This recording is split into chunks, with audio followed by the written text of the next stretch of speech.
The barn hasn't been built on the permit, and the plantings have been done. The sea level rise is contained within the shoreline setback. They've moved this project 75 feet away from the shoreline setback. It was based on a 2021 shoreline setback. They have since ordered a new one, but as you know, DLNR is slow on certification. So they've accepted the application. It has an application number, and it didn't change. So that will be updated and sent to you once it gets certified. Here's the flood zone. It's zone X and AE. There's no velocity extreme zone. The green is the X, the blue is the AE, and you can see how it floods. The stream to the left, about a quarter of a mile down the road, FEMA has reclassified the map and reclassified the flood zones. So these have changed in the past couple of years.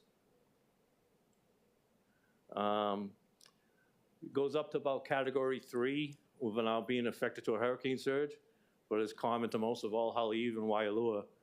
In Category 4, there's going to be problems because Haleiwa is particularly low-lying. It's until we get to Category 4 that the hurricane surge would affect this property.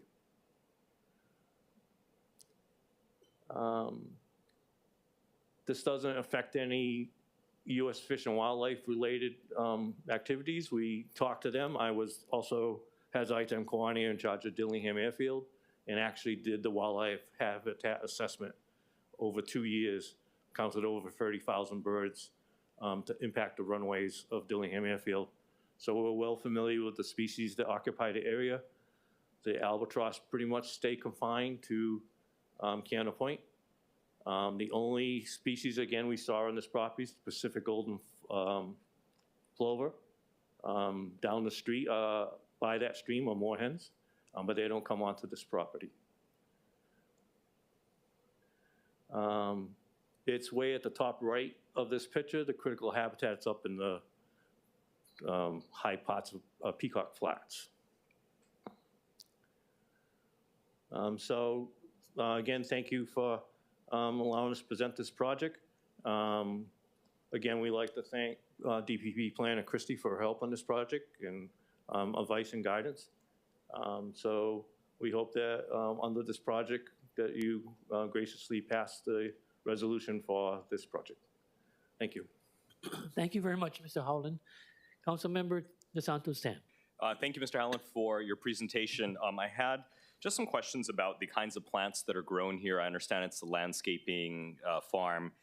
So what kind of plants are grown for replanting elsewhere? And the rationale behind my question is I see that one of the conditions is a 15-foot limit because of the hoary bats.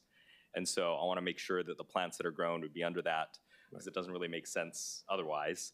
And larger plants, of course, have deeper roots, and that may impact Iwi kupuna as well. So I really want to understand, is it just shrubs? Is it sort of the small landscaping stuff, or is it also larger trees? No, it's not larger trees. There are coconuts planted for the perimeter, and they'll be harvested for fruit, and as they get matured, they may be replaced and transplanted to someplace like Turtle Bay Resort. Most of the orders for Turtle Bay Resort are things like napaka, shoreline, short, flowery type of plants. And I know Blackstone Group owns Turtle Bay Resort now, so I imagine the sales would extend to the Hawaiian Hilton Village as well. But it's intended to not affect any wildlife. We're making sure that dark sky provisions are put in place. Irrigation will come from a well that's developed on the property. So even though there's Board of Water Supply water in front of it, we would not be using Ernie's water. We'll be using agricultural well water, and the Board of Water Supply water will be used just for drinking. So again, if a larger tree like a coconut tree is transplanted, is there, when they do that, is there somebody who's familiar with looking out for potential iwi kupuna or archaeological things that may be disturbed? Yes, we have in the farm design a biological monitor who would be me. And when the tree is planted, it's planted in a special lined type pit. So when it's extracted with a ball extractor. and so there's no real damage of digging a big area around to get the tree out. So that's the planned process of any of those trees. The only other tree that's proposed, I believe, for the property is Kamani along the shoreline to replace some of the ironwoods, but that's not for sale. That's just basically to get rid of the fire-prone and invasive ironwood. Ironwood puts out so much acid it kills almost every other plant around it. So we propose to replace it with Kamani, which is a natural Hawaiian shoreline plant. The other tree that's proposed is kukui, which is a medium-sized tree. It's not a very tall tree, but Turtle Bay Resort particularly likes kukui nut trees. So that's, and again, it'll be done in the same root ball extraction type process.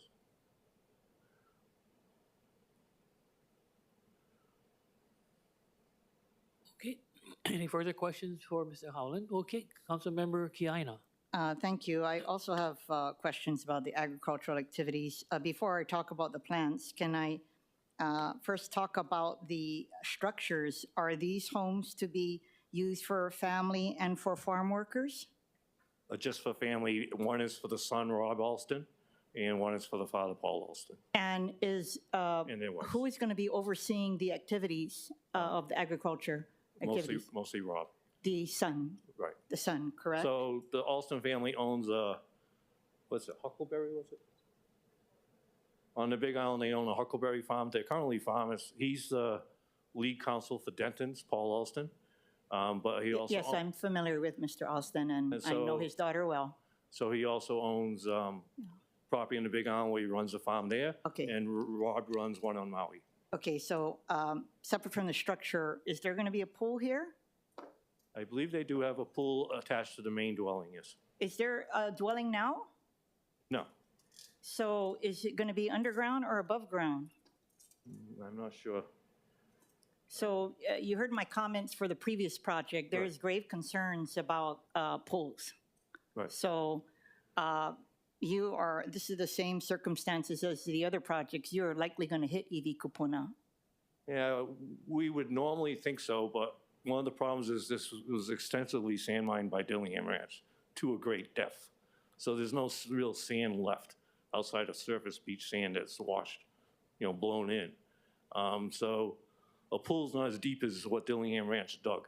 And they dug up most of these lots to replenish Waikiki Beach.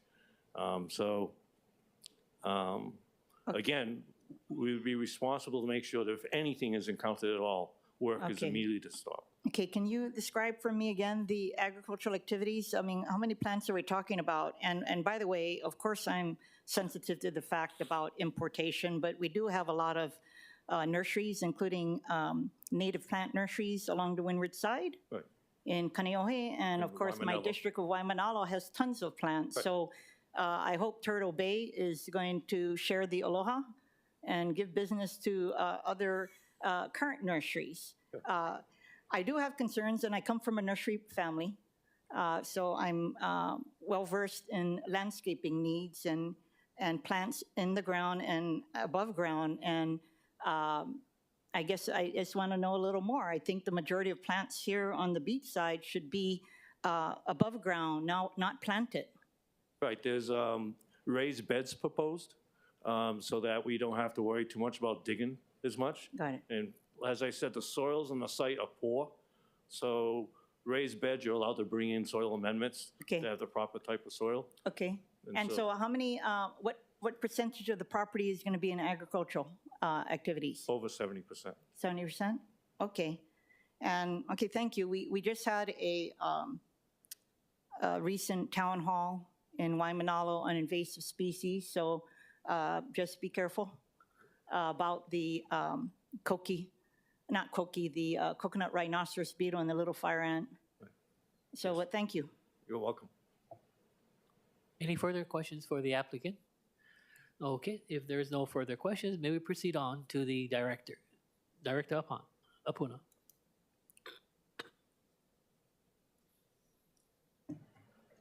Thank you, Chair. We don't have any objections to the hand-carried CD1, but we would like clarification on paragraph C. Would it be possible to hear that again? Paragraph C was, condition C deals to clarify that prior to the issuance of a building permit for the project, the applicant shall submit to DPP for review and approval a revised site plan that reflects the updated land area in the state land use urban district and the agricultural to general agricultural district due to the loss of land area caused by erosion, and come up with a revised calculation based on the revised project zoning lot area showing that the project is consistent with the land use ordinance development standards. Okay, thank you. Okay. All we added in was the statement that the applicant shall submit to DPP for review and approval.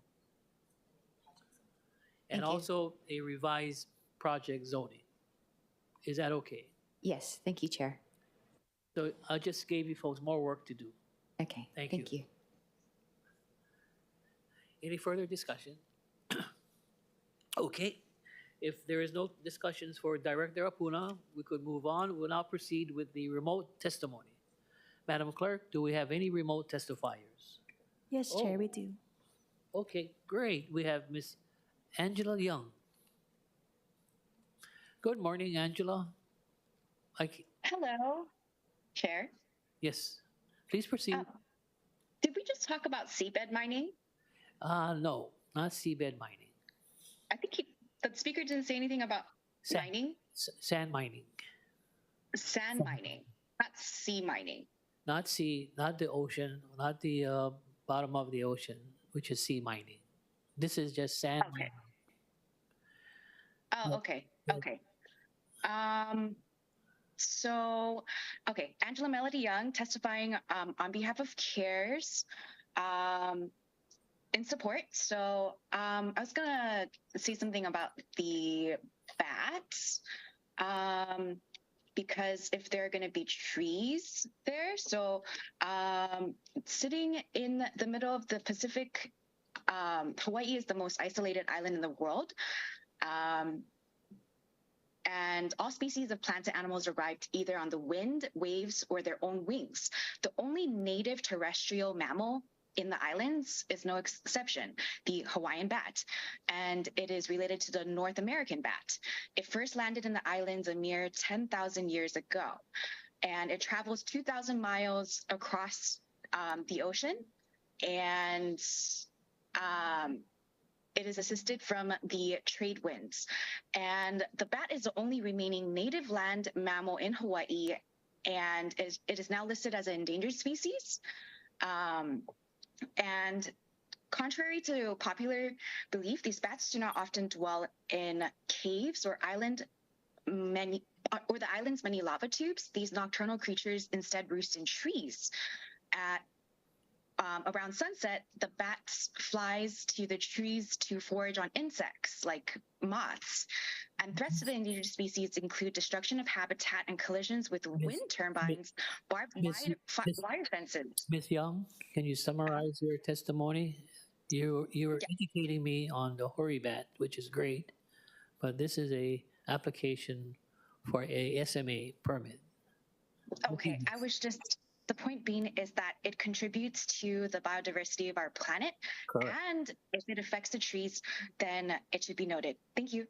Thank you very much. And also that the applicant has said for the general public to realize that the fencing there will not be with barbs, but it's all wooden fencing to protect the flight of the hoary bats and other animals. Thank you very much. Okay, questions? Oh, before we continue on, I have to recognize Chair Waters. Okay.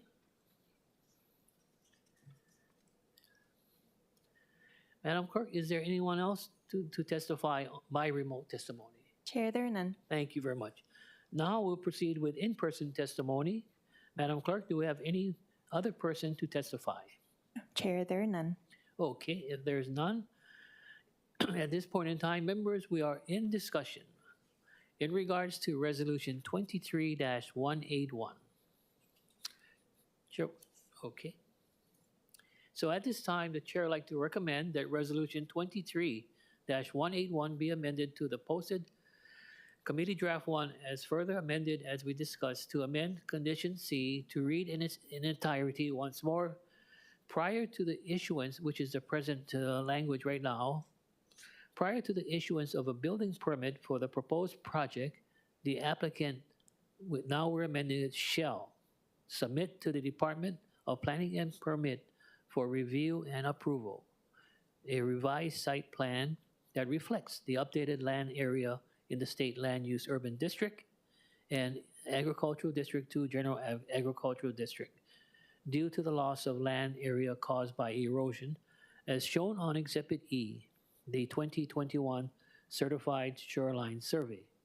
Then we amended it that the applicant shall also submit to DPP for review and approval a revised calculation based on the revised project zoning. That was the amendment. Lot area showing that the project is consistent with the development standards in revised ordinance of Honolulu, Chapter 21. We're going to amend condition D2 to read in its entirety as follows. To extend seaward of the shoreline as depicted in the current certified shoreline survey for the shoreline lot, or in the event there is no current certified shoreline survey for the lot, seaward of the shoreline will be defined in Hawaii Revised Statute, Chapter 205A. And we also amend F.6 to read in its entirety as follows. Barbless fence must be used for all fence construction to avoid the entanglement of the Hawaiian hoary bats, and finally making technical and non-substantive amendments. Members, are there any discussion? Any objections, any reservations? Hearing none, the resolution has been amended to a Committee Draft 1. The chair then recommends that Resolution 23-181, Committee Draft 1, be reported out for adoption. Is there any discussion? Any objections or reservations? Hearing none, so ordered. Thank you very much. Let's move on. Moving on to agenda item number 3, Resolution 23-183. This resolution amends Resolution 20-188, Committee Draft 1 as amended by Resolution 22-164, Committee Draft 1 to provide an exemption from certain park dedication requirements for the Halawa View Apartments affordable housing project developed pursuant to Hawaii Revised Statute, Section 21H-38. Members, we have posted to the agenda a proposed Committee Draft 1 version of the resolution. For your information, a summary of the amendments is listed on the agenda. Exemptions from certain requirements for the Halawa View Apartment 201H project were authorized by the council in 2020. That was before, I think, all of us as far as being here, yeah? And I think the only person that supported it was probably Chair Waters. You were here in 2020. So you know all about this resolution. I'm only kidding. Yeah. So at the time, the applicant did not request an exemption from park dedication requirements and instead intended to satisfy the project's park dedication requirements by providing a combination of private on-site park and playground areas and the payment of an in lieu fee. Upon submitting a park dedication application to the DPP, several project site constraints were identified which severely limited the available park square on the project site that would meet the city's park dedication standards. The applicant is now requesting an exemption from the park dedication requirements attributable to just the 300 affordable rental units to be rented to households earning 60% or below of the AMI. So they're making the request that the exemption on the park dedication be addressed to addressing the 300 units, affordable rental units at the 60% area median income. Joining us in the council chamber is Mr. Isaiah Sato from RM Towel Corporation, the applicant's agent, who will be providing a brief presentation. For your information, the presentation is available online as Miscellaneous Communication 453 of 2023. Mr. Isaiah Sato.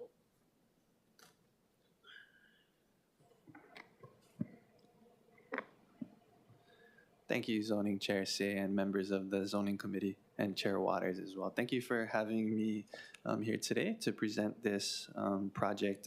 Online, we also have Joe and Dave Michael from the owner side. So if we have questions for the owner, they're able to answer virtually. So I'm Isaiah Sato from RM Towel Corporation, and we do support the CD1 that your office prepared, council member. And I wanted to introduce the project. So we are, as Councilmember mentioned, requesting an exemption to, or requesting to amend Resolution 20-188 CD1 to add an exemption for park dedication requirements for the Halawa View Affordable Housing Project. This next slide shows a location map. On the left side is the greater vicinity map there. You can see Aloha Stadium in the center upper part of that. Pearl Harbor is on the left side of the screen. And our project site is right near Halawa Stream. On the right side of this screen, you can see our project site. We're bounded by Halawa Stream to the south, or below Kamehameha Highway to the west on the left side there. And we're right across the Pearl Harbor National Memorial. This next slide is just a clip of the original resolution and what it includes. So there's 4 phases, phase 1, 2, 3, and phase 4. So phase 1 is an existing tower to remain. Phase 2 and 3 is the affordable housing development. So there's 302 units in the phase 2-3 building. 2 of those units are going to be reserved for resident managers, and the remaining 300 will be for 30 to 60% AMI or below. And phase 4 is a future project with up to 156 market rate rental units there. As Councilmember mentioned, we're asking for an exemption for the affordable housing portion. This next slide is an older Google Earth image. You see the rail under construction. It's moved past that area now, but on the left side, that existing 14-story tower is phase 1, which will remain. Phase 2-3, the parking lot in the upper portion of this is where that new affordable rental tower is going to be. And phase 4, adjacent to Kamehameha Highway, is slated for a future building there as well. On the right side of this image is Halawa Stream. And the red line is the approximate property line boundary. So the property line does extend into the stream as well. Okay, this next slide quickly just shows the current construction. So the project had groundbreaking in July, and this is a picture taken 1 or 2 weeks ago. So they are underway in that phase 2-3 area. And on the right side, that building in the back is the existing phase 1 tower to remain. This next slide has a lot of information, but first I want to just talk about the site plan. So this is, again, plan view top left, phase 1 building. The top right is the phase 2-3 proposed affordable housing tower under construction, and phase 4 is that future redevelopment there. At the bottom of the screen would be Kamehameha Highway. So the park dedication requirement is 110 square feet per unit. At 300 affordable units, that would come out to a requirement of 33,000 park dedication area or in lieu fees there. Throughout our site, as labeled in the P1, 2, 3, 4, 5 areas, we are providing recreational space for our guests. This including some areas within the building, total about 27,000 square feet. And we plan to and will provide these recreational areas for our guests, but for various reasons, some of these areas don't qualify or don't meet the suitability requirements as a park dedication project. This next slide shows the recreational area provided in the Phase 2-3 affordable housing building. This is just the first floor. We have an arcade area shown, as well as a fitness and multi-purpose area within the tower itself. On levels 8, 16, 21, and 22, we also have lounge areas for tenants to visit as well. So this next slide, a lot of info on the left side is the original site plan that was included in the 2020 resolution, Exhibit C in that resolution. On the right side, we identified 3 key principles or key points in the TOD plan that the applicant is working to satisfy with the development. The principles I wanted to note was accessibility, having diverse housing, as well as a green network. So the applicant is doing their best to meet these requirements and provide accessibility, sidewalks, open space throughout the project site, as well as having a diverse housing mix. There's an existing affordable rental building. We're currently constructing an affordable rental building, and the proposed building is slated for market rentals. The next 2 slides, I'm going to talk about some of the changes since 2020 and some of the challenges that we've come across. So this first slide shows a building shift. So the building was shifted approximately 40 feet towards the west direction to mitigate DPP's concerns on impacts into the floodway. That area where it shifted was originally anticipated to be a larger central courtyard, but that area needed to be reduced. This next slide shows our central recreational area between the Phase 2-3 and the proposed Phase 4 building. As we developed our design, we identified that, or we worked with the fire department, and they identified that they needed a 20-foot wide accessway along the length of that building for an emergency situation. So in this area, we are going to be in the bottom right of that image on the right side. We are going to be providing barbecue areas, bench areas, raised planters, and gathering areas. But within the emergency access lane, which is identified in the top left image in red, we won't be able to have any raised permanent structures. So we're going to be keeping grass paved. We're going to have concrete, looking at colored concrete. So we're hoping at opening this, or we're going to open this courtyard to residents to utilize, but in an emergency situation, they would have access to drive over this area.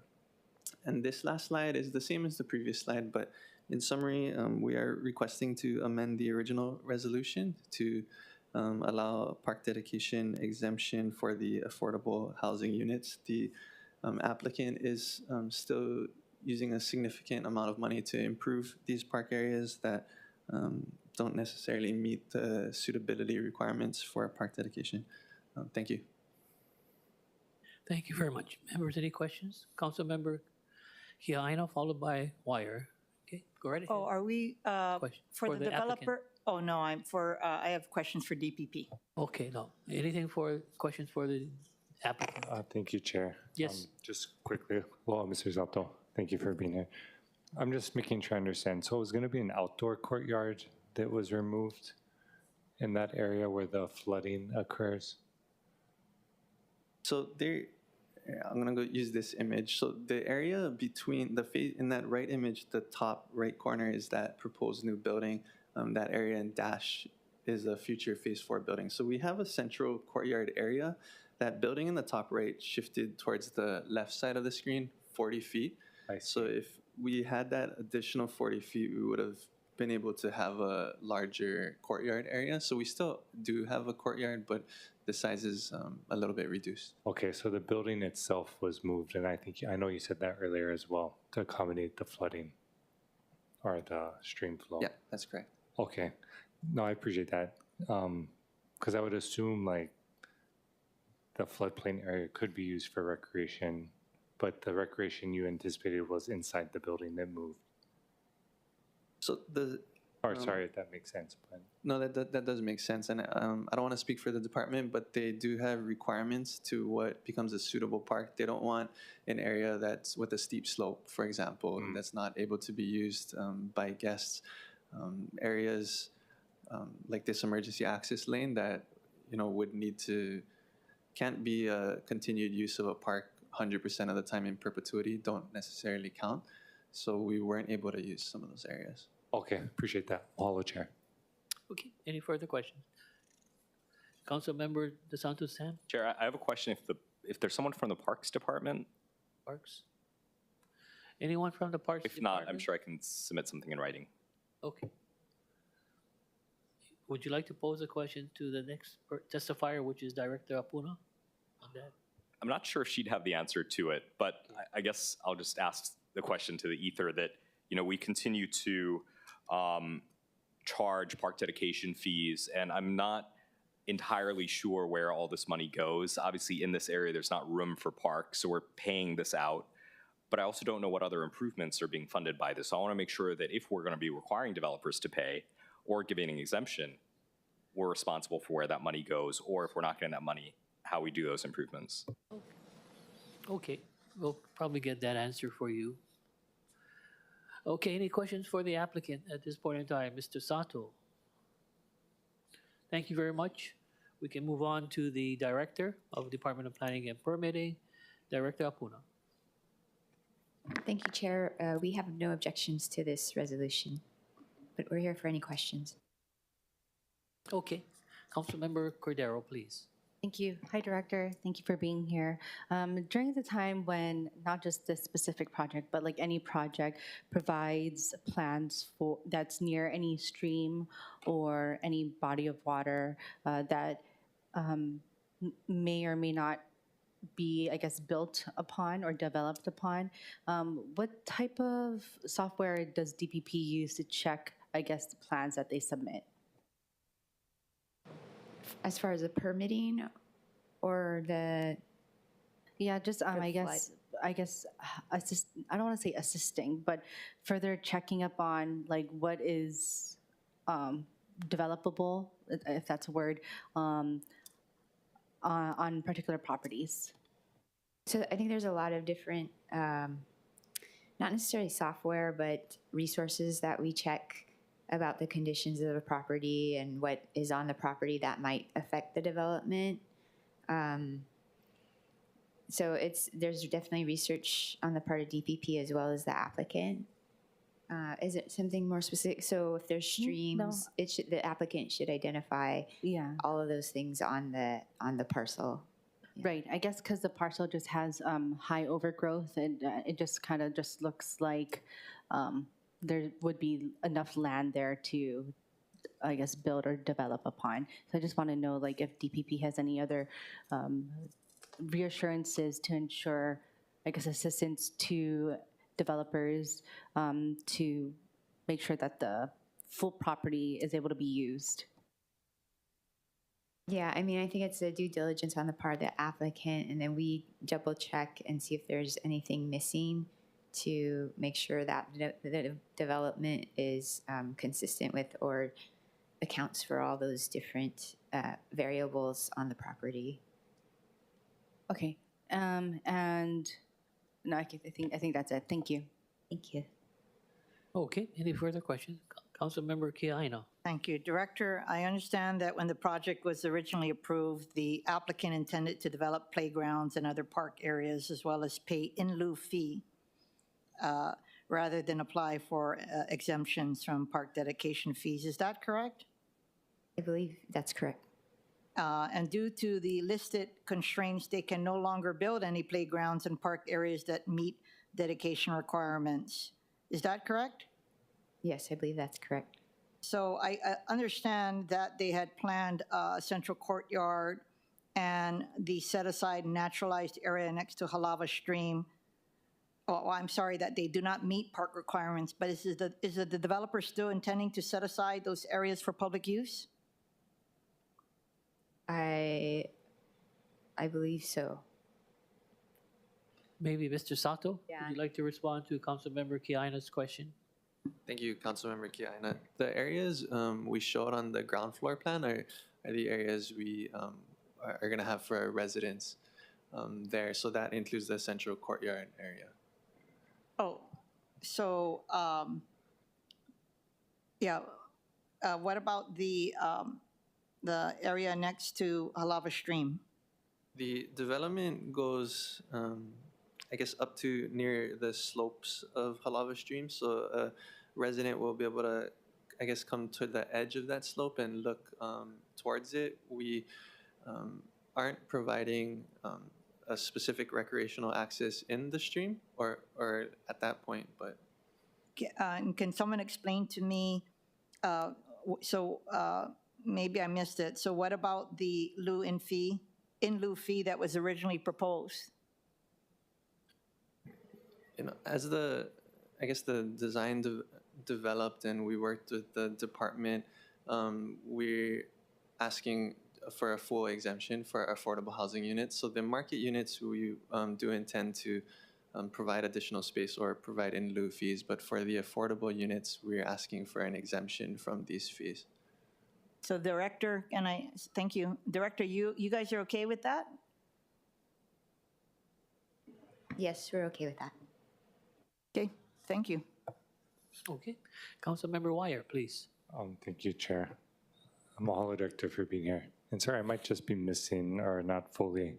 I left my glasses at home too, so that doesn't help. But the area next to the stream, it sounded like Mr. Sato mentioned, but just wanted to confirm that's not appropriate because of the sloping. Is that a correct understanding? I believe so.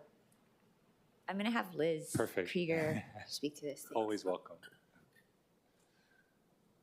Good morning, Chair and Council members. Elizabeth Krieger, DPP. My section does not do the park dedication review, so I'm going to speak about what I understand about it. The park dedication is supposed to be a place where the member or the residents and their guests can recreate. The whole purpose of it was to avoid the tenement housing style situation where you put as much building on a property as you can and there's nowhere, not even a rec room to recreate. So a lot of the time people meet the requirement with a rec room or outside ground floor areas.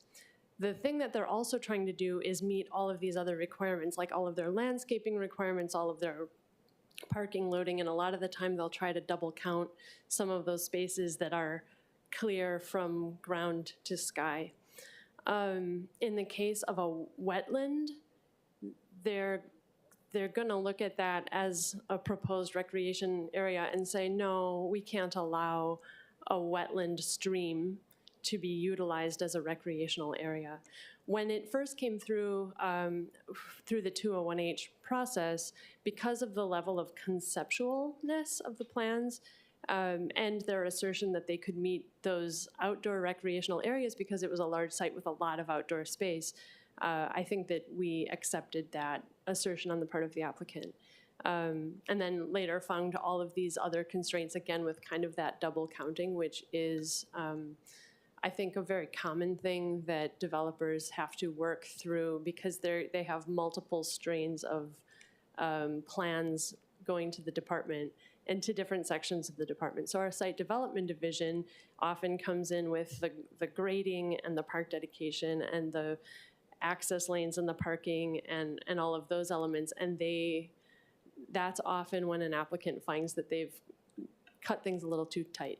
So in this case, a lot of the time we do recommend a waiver of the park dedication requirements, not so that they won't provide any outdoor space, but so that DPP staff doesn't have to scrutinize and figure out exactly how much they owe. In this case, with the market rate units, they will still have to do that. So they may have some portion that does qualify that will offset a portion of the financial requirement for those, I think it's 156 of market rate units, and then otherwise they'll have to pay an in lieu fee for those. but the request is for these 300 affordable units to just be waived so that they don't have to account for those. Appreciate that, Ms. Krieger. And have a lot of trust in the work that you, and I know it's not your division, do, and also the developer for this project. Yeah, I was just asking because, I mean, I know some parks are actually detention basins, and so maybe I'm just not familiar enough with this particular parcel and understand the want and the need to not allow double dipping or circumventing the law, but then also understanding that this particular area of Oahu doesn't have too much park space, from what I understand. So that's the only reason I was asking.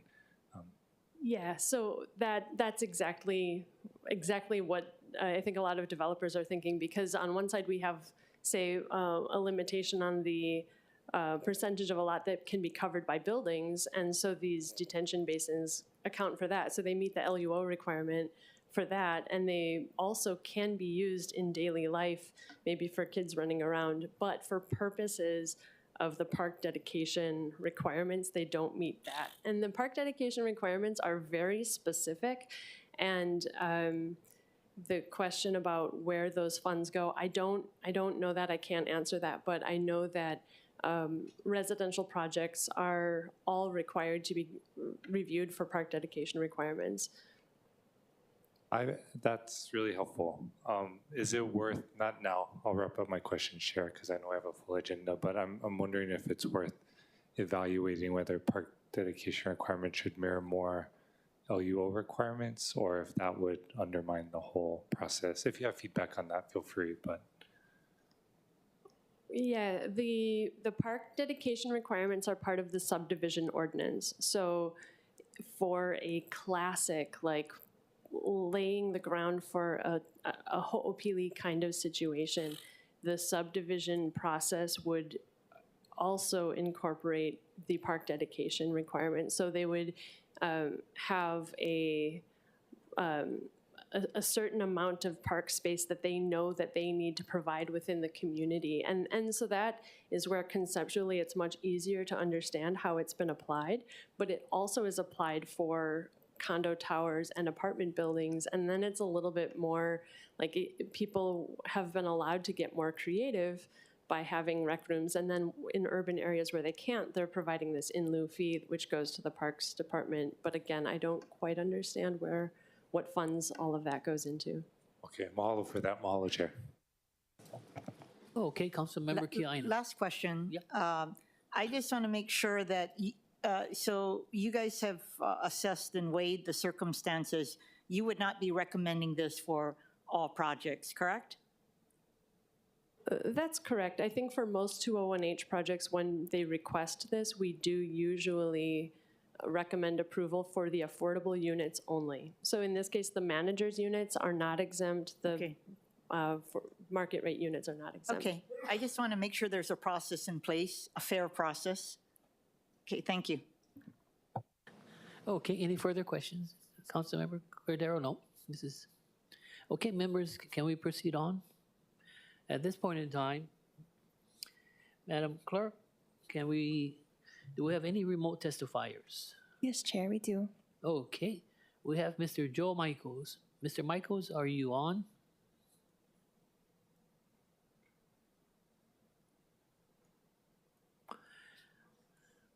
I believe he's on the telephone. Hi, yes, this is Joe Michael. I'm the developer of the project, so I was just here to answer any questions that anyone had. Any questions for Mr. Michaels, the developer? If there is no questions, thank you very much for listening, and you can continue on listening. At this point in time, we'll move to in-person testimony. Madam Clerk, do we have any in-person? Chair, there are none. Okay, great. Okay, at this point in time, members, let's move on that we are in discussion. Councilmember Cordero. Thank you, Chair. I just want to share that as a council member of the district that I support the project as well as allowing this exemption from park dedication. I know that the constraints that have occurred, I can assure that the developer, the applicant has tried their best to ensure that they could try to fit enough park space. And I look forward to Isaiah going to the IANA Neighborhood Board to discussing this further. This project has been done so in great collaboration with the IANA Neighborhood Board as well, so I want to recognize that also. So, Okay, thank you. Thank you very much. In support, Councilmember DeSantos Sam, this is part of your area too. You're up for it. Okay. Councilmember Wire, Council Chair Waters. Thank you, Chair Say. Just want to, I'm not on the committee, but lend my support. You know, they're building 30 to 60% AMI, which we don't often see. So thank you to the developer and appreciate your hard work. That's Mr. Michaels. He's on. Okay, tell him. Any other discussion, members? If not, let's proceed on then. The chair would like to recommend that Resolution 23-183 be amended to the posted Committee Draft 1. Any discussion, any objections, or reservations? Hearing none, the resolution has been amended to a Committee Draft 1. The chair then recommends that Resolution 23-183, Committee Draft 1, be reported out for adoption. At the request of Councilmember Cordero, we have any discussions, objections, or reservations? Hearing none, so ordered, this particular resolution is adopted.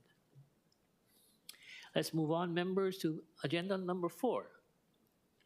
Resolution 23-184. This resolution grants a special management area use permit to Miliana and Sean Moody to allow the construction of a new single-family dwelling, accessory dwelling unit, and carport on approximately 7,801 square feet of land, Zone R5 in the residential district, located at 66-153 Walikanahele Road in Haleiwa and identified as tax map key 6-6-005:046. Members, we have posted to the agenda a proposed committee draft version of the resolution, and for your information, a summary of the amendments is listed on the agenda. Joining us once more in the council chamber is Mr. Mark Howland from the Well Environmental Services LLC, the applicant's agent, who will be providing a brief description. For your information, the presentation is available online as Miscellaneous Communication 465. Mr. Howland. Hi, again, thank you, Council, for hearing me out. This is in basically downtown Haleiwa. It's the Moody residence. Melly and Sean Moody are both live in Crozier Drive, renting right now. This will be their forever home. And they also are moving their parents into the dwelling. That's why there's an ADU attached to this. The lot's pretty much the only vacant lot. So the lot's probably the only vacant lot in this section of Haleiwa. It's about 3 blocks inland from the Alihi Beach Park. The reason it's in front of you is it is an SMA zone, as most of Haleiwa is. It's also a VE zone. It's also in a sea level rise zone. So therefore, the structure is to be elevated to meet floodplain requirements. We worked with Planner Lena on this, and she even advised to make sure the water heaters move upstairs. It's not on ground level floor. So that was one of the concerns that DPP had that was addressed.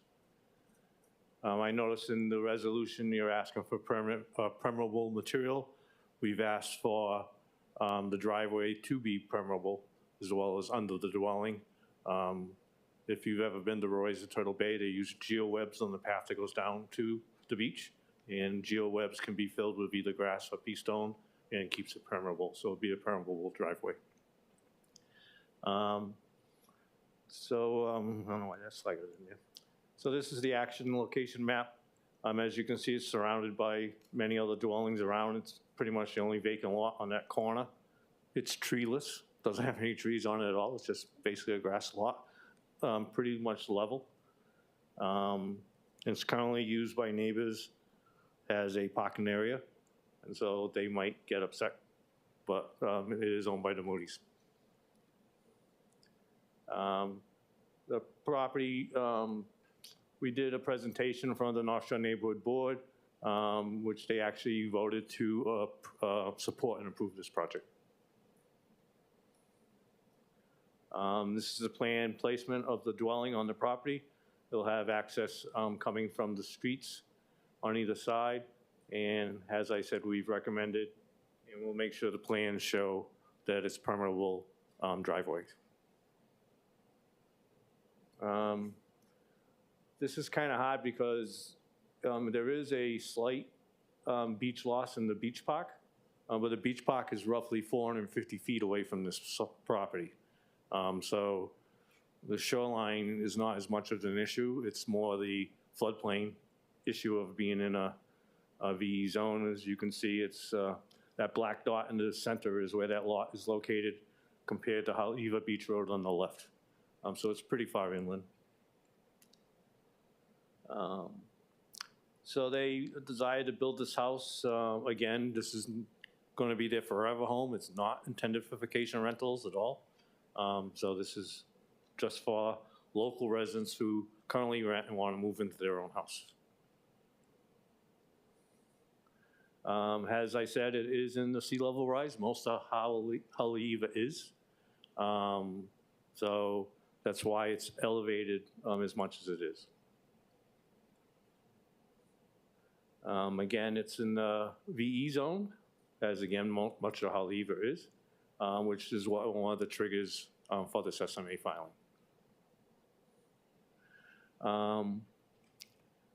Let's see, so category 4, it's not particularly susceptible, but there are many areas of Haleiwa nearby that are. So we're not sure how NOAA's maps, how accurate they are in predicting where the surge would be, but there is surge relatively close by, but not particularly on that area.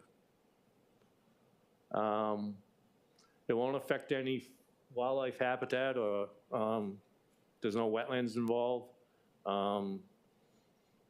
Even U.S. Fish and Wildlife said that we can look for the hoary bats or the silts or the moorhens or any of the species, but this is a dry inland lot with basically grass on it. So there's no habitat for species, and it's unlikely that anything would occur. But again, we would adhere to dark sky provisions. And again, if culturally, if anything is found on an already graded lot, Shifty would be notified and work would halt immediately on either those two conditions, either endangered species or cultural artifacts. There are no critical habitats close to the site at all. Everything's pretty much out by peacock flats. It's zoned R5, as you can see its position. That brown in the upper portion of the slide is the beach park. There is a NOAA 6-foot surge, again, for most of Haleiwa. And again, this property, that little red dot is where it is. It has hurricane surge on either side of it. Again, the accuracy of this, we're not sure. So we just want people to be aware that that neighborhood does have a NOAA surge. Again, thank you for presenting this. And Chairman Say, I want to comment on one of the last two projects I commented on, particularly the one in Waialua. On the two adjacent lots, I made them take down the barbed wire. So when that one comes in front of you, the barbed wire has been removed. And then also on the next lot, the Bendins, they had an electric fence that was not grounded. So if a bird landed on it, it would get shot. So I made them change it to a grounded so that the stuff they have it for the horses, not the grass. But if a bird lands on a wire, they will not be electrocuted. All right, thank you. Any questions, please? Thank you very much. Councilmember Wire. Thank you, Chair. And not so much a question, just wanted to say mahalo for all your due diligence on all these projects. I think also a very straightforward, easy to support project, and I think you've touched all your bases with the presentation. Well, it's with the help with DPP. You know, they've come a long way in working with us. And so we try to listen as much as we can. And it makes for better projects. You know, Plan Alina asked for a landscaping plan to make sure it's no invasives and things like that. Move the water heater upstairs. It's a gas water heater, so We don't want any issues if it does flood, permeable driveways. So we feel a lot's been addressed. Appreciate that. Mahalo to DPP as well. Thank you, Chair. Any further questions? Council member, okay, there are no further questions for the applicant. Thank you. Thank you very much. Let's move on to the administration. Director Apuna. Thank you, Chair. We have no objections to the current proposed CD1. Okay, great. Thank you very much. Any questions for the director? If there is no questions, we will now proceed on with the remote testimony. Madam Clerk, do we have any remote testifiers? Chair, there are none. Thank you very much. Are we now moving on to the in-person testimony? Do we have any in-person testifiers? Chair, there are none. Great. Thank you. Members, we are now in discussion. Any discussion? If there is no discussion at this point in time, the chair would like to recommend that Resolution 23-184 be amended to the posted Committee Draft 1. Any discussion, objections, or reservations? Hearing none, the resolution has been amended to a Committee Draft 1. The chair then recommends that Resolution 23-184, Committee Draft 1, be reported out for adoption. Any discussion, objections, or reservations? Hearing none, so ordered. Thank you very much, members, and thank you very much, Mr. Holland. Moving on to agenda number 5, presentation on a proposed interim plan development transit project to be developed at 1659 through 1673 Kapilani Boulevard. Joining us in the council chamber is Mr. Isaiah Sato for RM Towel Corporation, the applicant's agent, who will be providing a brief presentation. For your information, the presentation is available online as miscellaneous communication number 454 of 2023. Okay. Mr. Sato?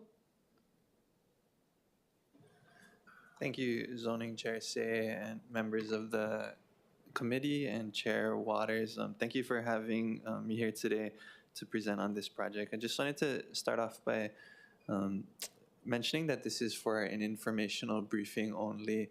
It's not for action. We haven't submitted to DPP yet, so we're at that very early stage. Last night, we went to our first neighborhood board at the Ala Moana Kakako neighborhood board, and we recently have met with DPP. So we're looking at incorporating comments from both of those meetings into our design there.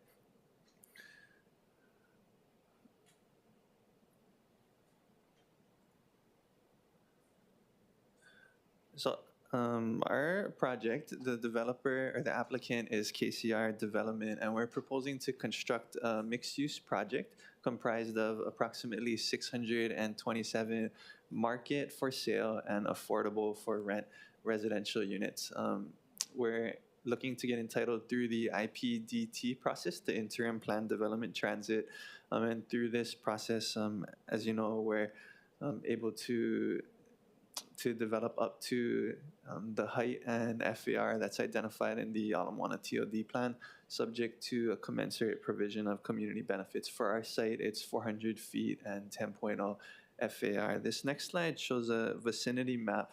The outline border in red is the full Ala Moana TOD area. So this is just to get a general idea of TOD projects that have been approved through this IPDT process.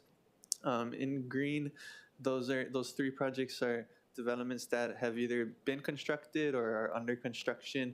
There in gray, the 5 projects have been approved, but they haven't been constructed. The one at the crosshatch, the entitlement expired. And our project site is that lot in red on the right side of the screen. This slide shows a location map. Directly above our project site is Kapiolani Boulevard. On the Makai side, it's Kona Street, and then Ala Moana Hotel.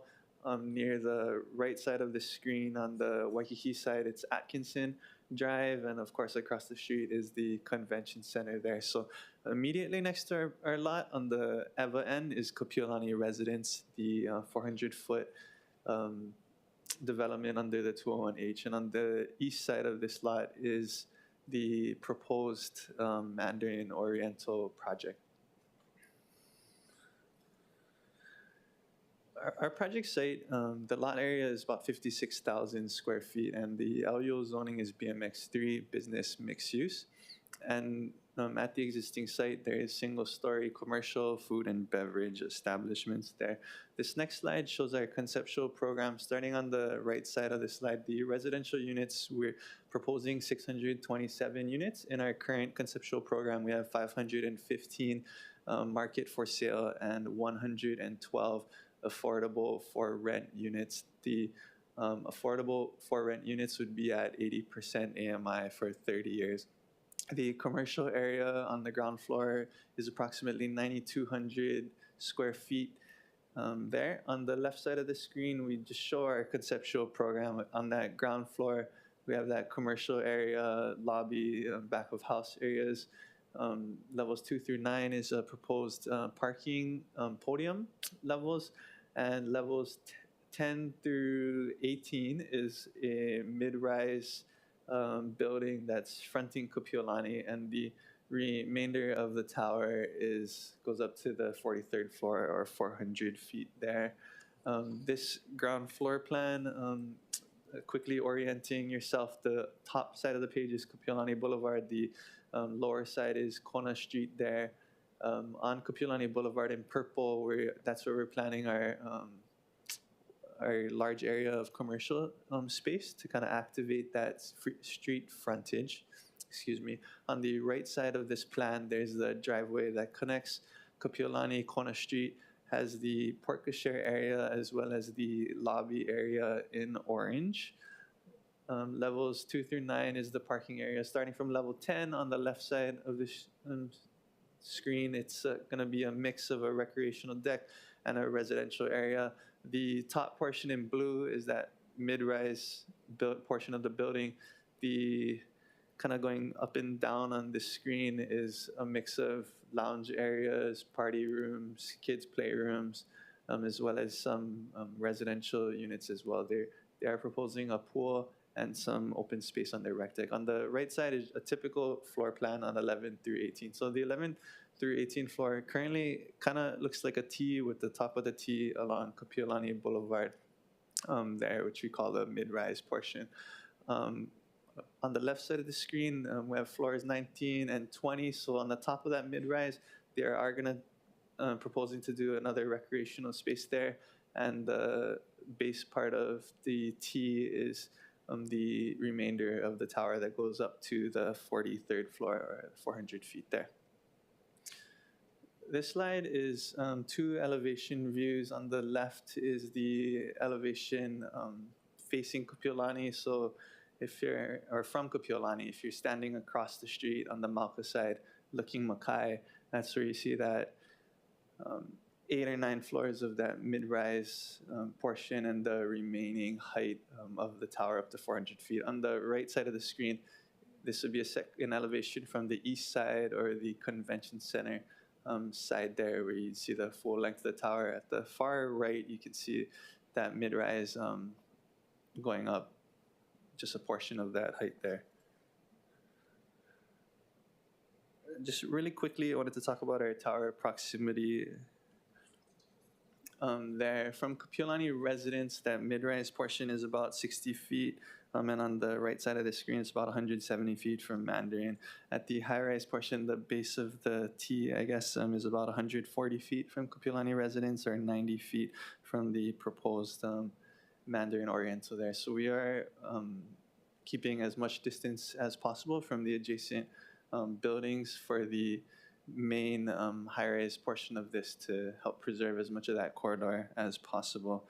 This next slide is a conceptual rendering if you're on the Malka side of the site looking Makai. And again, that's that mid-rise portion that I was talking about in the front that's fronting Kapiolani Boulevard there, and the tower that goes up right behind that. Zoning flexibility, so as you're all aware, with the TOD plan, in this specific area, we're allowed up to 400 feet building height and a 10.0 FAR with commensurate community benefits there. And this last slide, in addition to the height and density, details some of our other requested zoning flexibility requests. And I guess, so the first line density, the underlying FAR is 2.5. We're proposing up to 10.0. The height, the underlying height is 350. We're proposing up to 400. The podium height in the TOD plan recommends limiting it to 65 feet. Our parking podium is up to 92 feet. Currently, with the additional height, we are encroaching into the height setback. Kapiolani Boulevard setback was brought up on a previous project, but on the first floor, the build-to line is 12 feet, and then above that, you want to be set back 20 feet. We're asking for a consistent 20-foot setback on this project. Vehicle parking, the TOD plan recommends no parking for the commercial and a 1.25 ratio for residential units. We have 849 stalls in the current program, a 1.35 ratio. The orientation, Malcolm Mackay, the upper floors of the building are oriented Malcolm Mackay, but that levels through the 18th, that top of the T mid-rise area is not Malcolm Mackay. Transparency, the TOD plan recommends 75% streetscape transparency, which essentially means transparent or very open uses along the ground floor. So it could be retail with windows, benches, that kind of area. So we do have basically 100% transparency or very high transparency along Kapiolani Boulevard, but a low transparency along Kona Street with our loading areas. I don't have a slide for it, but our community benefits, we're still working on it, but in our current scheme, we show the 112 units. A large portion of this is required under the affordable housing rules. So anything above that requirement would be for a community benefit. We're also exploring bike share, car share, and other community benefits there. But we are developing our package for our submission to DPP. Thank you. Okay, thank you very much. Any questions for Mr. Sato? Go right ahead, Councilmember Cordero. Thank you. Thank you, Isaiah, for that information. Of course, my first question is about parking. So 1.35 ratio equals to 849 stalls, but what does 1.25 equal to? I am busting out my cell phone calculator. Oh. 784 stalls. 784 stalls. Okay, and so are the full 849 stalls going to be all residential? So I believe the intent of the developer is actually to unbundle these stalls. So residential, the commercial, and potentially in times of day when they're not used by residents, they could be used for other community uses or other projects there. Similar to the 801 South project. Okay. If you're familiar. I live in a building, an apartment that has unbundled parking too, and Kaiser Hospital and Kaiser Permanente Medical Center uses our unbundled parking lots as well during the day. So okay, that's good. So is that the reason for more than the requested or required parking stalls within the TOD zone? Yeah, you're correct, council member. So currently what feedback we're getting a lot from developers is under the current climate, people want the ability to have a parking stall, when they're purchasing a unit or looking to rent a unit. Having this flexibility to use these stalls for, like you have Kaiser workers or healthcare workers, gives them flexibility as things develop and change over time to have different uses. So for example, if the rail makes it there and you don't need your parking stall anymore, you could jump out of that pool or let a different use it there. Okay, so let's say we get to a point like further down the line where we're gonna end up with so many empty stalls and people are just utilizing, hopefully, our rail or utilizing more routes, hopefully, if we get it through the bus system. then what happens with all that space and all that parking structure, space? I think generally it depends on project to project. We've seen some projects where their parking structure is able to have high, floor to ceiling ratios, and they're able to convert these spaces for other uses. Oftentimes, it is challenging to convert the use just to make sure it meets the codes both ways, parking structure or a different use. For this site, my understanding with the developer is one of the goals of unbundling it is to have that flexibility to use it for different things in the Yeah, future. okay, that makes sense. I do appreciate the unbundling. I just think that, with the development that's around the transit corridor, I mean, I know that people say that TOD is because of rail, but it's also because of the different modes of transportation there, and with the high amount of routes that go through Ala Moana. I mean, I guess for me, I just feel like that we won't get to, I guess, wavering off on the amount of parking if we keep giving more parking. So I don't know, I just bring that up every single time. So thanks. Thank you very much. Okay, Councilmember Kiaina, followed by Chair Waters. Thank you. Thank you for the breakdown on page 6 with regard to market for sale units as well as affordable for rent.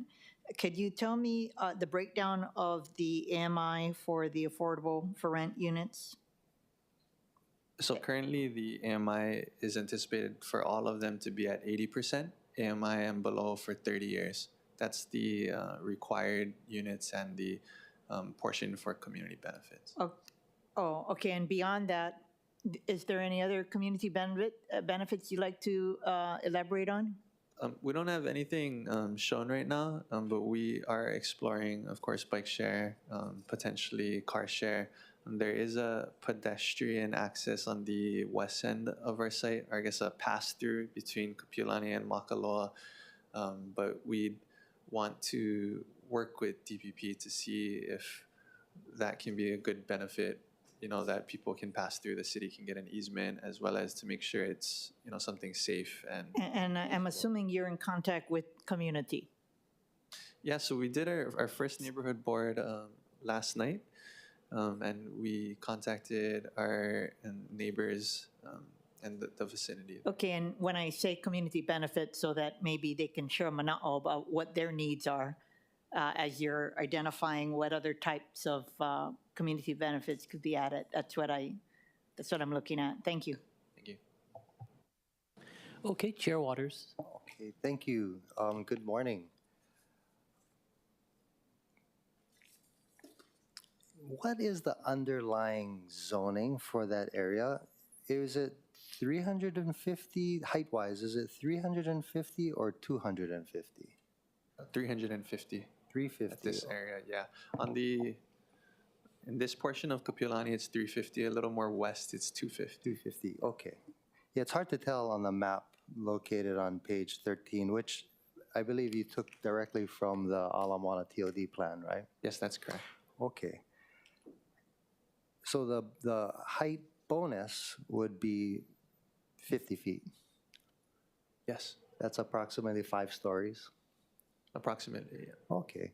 How many units are proposed in that bonus section of 5 feet? And what is that worth from real estate value? Do you know? So unit-wise, I know our program, the current program, I think there's somewhere between 5 and 10 units per floor. So that could be maybe 50 units or 50 to 100, I guess, on the high end. But real estate-wise, for sales, I mean, those are less units to sell, excuse me. So it would be less, would be more challenging, I guess, to be financially feasible. I mean, typically in buildings, in your experience, the upper stories are probably the more valuable rather than the lower stories, right? Yes, that's correct, generally, development. And are the affordables then going to be in that smaller podium on the lower floors? Yes, the current proposal has the affordables in the, that smaller mid-rise portion fronting Kapiolani. Okay. And then the FAR, floor area ratio, for that area, the underlying is 2.5, right? Yes, that's correct.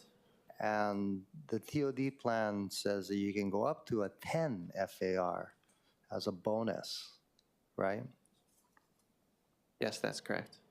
And so I noticed on page 6, you don't put what the FAR is going to be for this proposed project. So what is the FAR that for this site? We're requesting up to 10.0. 10.0. So the bonus in this case of the FAR is 7.5 in addition to what was otherwise allowable, right? Yes, that's correct. Okay, so the bonus here that you're requesting is 50 feet higher, 5 stories, and an additional 7.5 floor area ratio, which you have to agree, that's a significant bonus, right? Yes. And the FAR, for everybody's watching, that allows you to build bigger and more units, right? Yes, so the floor area ratio, essentially the floor area that's allowable for residential units, commercial units, divided by the lot area. That's where you get that ratio. But a higher FAR will allow more developable floor area on the site. Sure, sure. And I guess my point is that that's a significant bonus that you're asking for. So, and I can ask DPP after this what they believe commensurate community benefit should be. But let's talk about the affordable units for a second.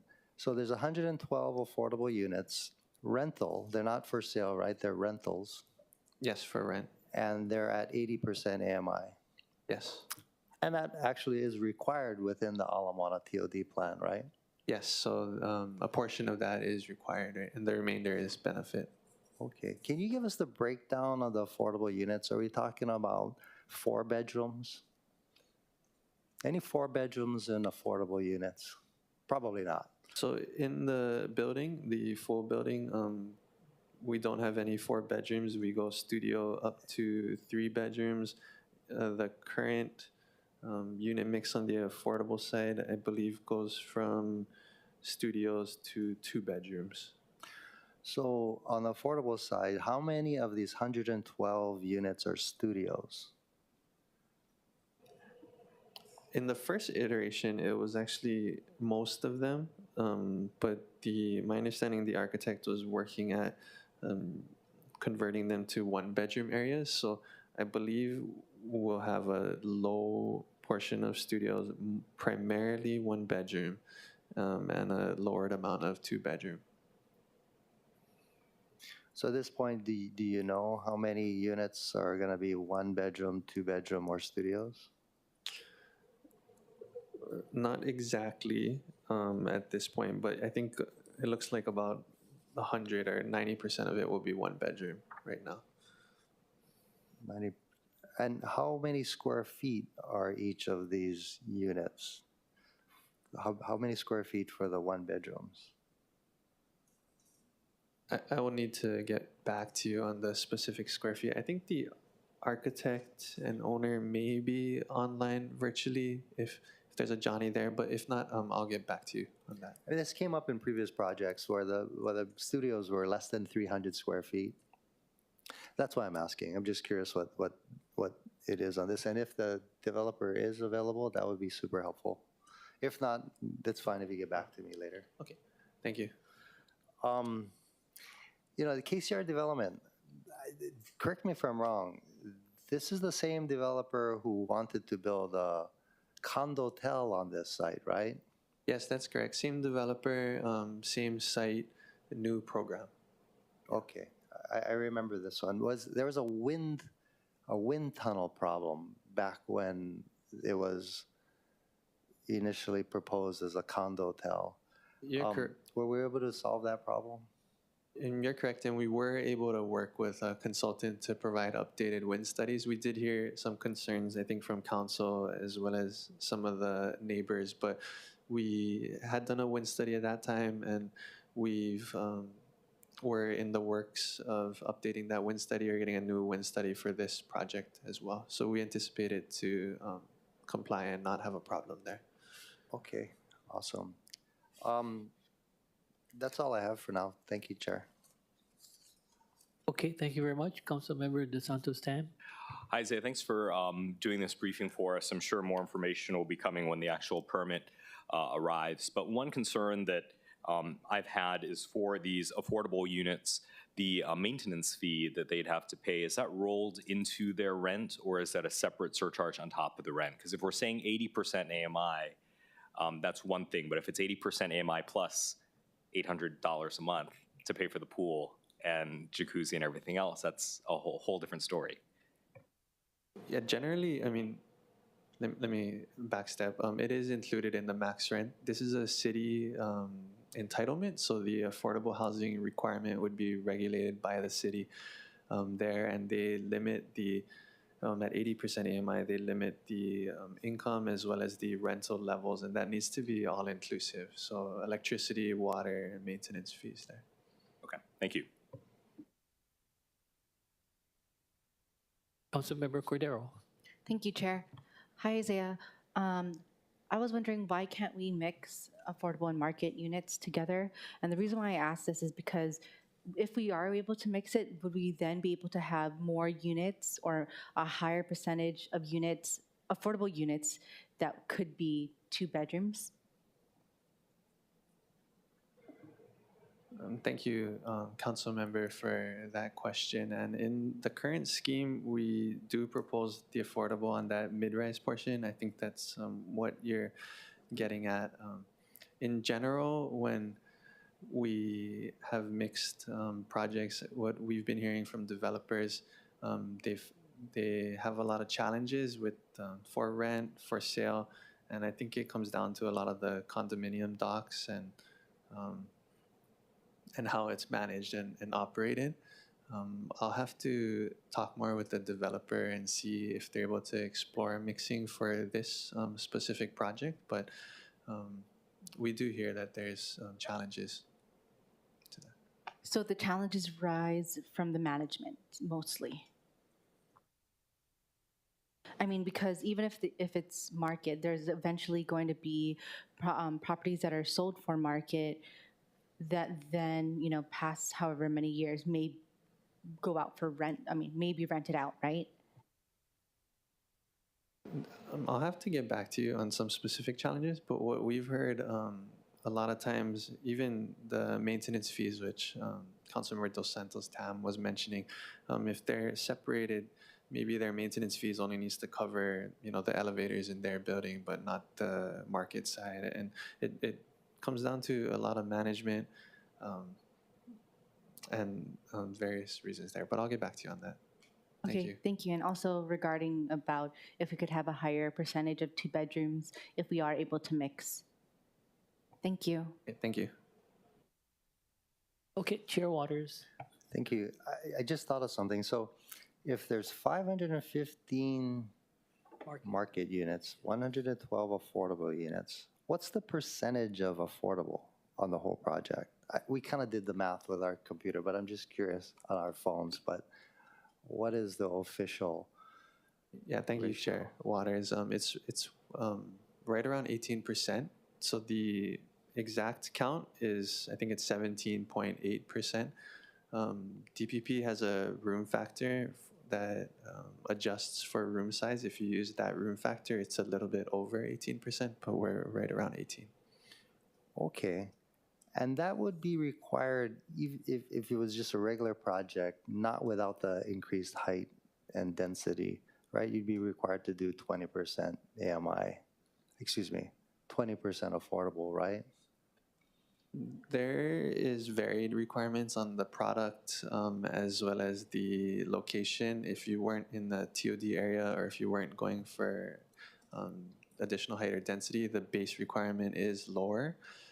For us, as a for rent IPDT project, the base requirement is 15% there. If they did for sale for 30 years, the requirement comes down to 10%. And it varies on the length of term. Right. I think it's 10% if you keep it affordable for, and we're talking about for sale, right? For 30 years. 20% if you keep it affordable for, is it 20 years? And you got to do 30% affordable if you keep it affordable for 10 years. Under the I guess it's the LUO, the affordable housing requirements. So I guess what I'm getting at is if you're fulfilling the basic affordable housing requirement with the 18% affordable, how do you fulfill the commensurate community benefit requirement, which would be the bonus part, right? That's a really good question, Council Member. And the Affordable Housing Rules is ROH, Chapter 29, and the commensurate value needs to be above and beyond the required value under the Chapter 29 Affordable Housing requirements. So for us right now, in the proposal, it's about 3%, and we intend to, submit to DPP and work with DPP in finding the right value. If DPP required you to build more affordable units in order to get the additional 7.5 FAR and 550 feet, where would you build these more affordable units? I would have to check with the developer on that one. I'm not sure if on our current lot, we're not able to just add units. We're maxed out on FAR. With that 10.0. So I would need to talk to the developer to see if they're able to convert some of the units or potentially looking at other, offsite locations or partnerships or fees. Okay. It looks like there's two separate buildings. Are the affordable units going to be allowed to use the amenities that the market rate folks have? I'll have to check with the owner on that. I do know that the elevators and the buildings are connected throughout the tower, but I'll have to check on that. Thank you. Okay, terrific. Thank you so much. Thank you, Chair. Any further questions, members, for Mr. Sato? Mr. Sato, thank you very much. It was a privilege last night to see you make the presentation to the Alamona Kaka'ako Neighborhood Board, and I think the input that you got from the board members were very, very helpful in sharing that with the developer. At this point, maybe what you could do for us, just walk us through, for those members and the general public who does not understand the IPDT. It was created by the council, and it grants different differentials in regards to floor area ratio and density, but more importantly, the process. So last night's hearing is the first step in reaching out to the general public. Today is another step whereby council members get an opportunity. And then now this particular project goes to DPP for their evaluation and analysis. Yeah, thank you, Zoning Chair Say. So the first step is where we're at now. We went out to a neighborhood board. We are working on our outreach. We meet with DPP. These all come while we're preparing the application, while we're getting our supplemental traffic, utility, all our other studies. That's all in that upfront pre-application phase. Our next step would be to work on incorporating these comments, prepare the full application, and submit to DPP. DPP's, during their review time, there is a public hearing, a DPP public hearing there, and then DPP, will provide their director's report to council there, and that council, I'm sure you guys are familiar with that process. But after, and if we get through council and the council public hearing, then the project actually goes back to DPP for a special district permit approval there, and they get another review where they make sure that we incorporated what's in the resolution, that the facade and the building fits into the area. And once that's completed, we really dive into our conceptual or our design, and we move that conceptual design all the way towards our 2 construction documents there, and we submit for building permits, foundation permits, grading permits. So from this start to construction is a ways out. Yeah. Okay. Thank you.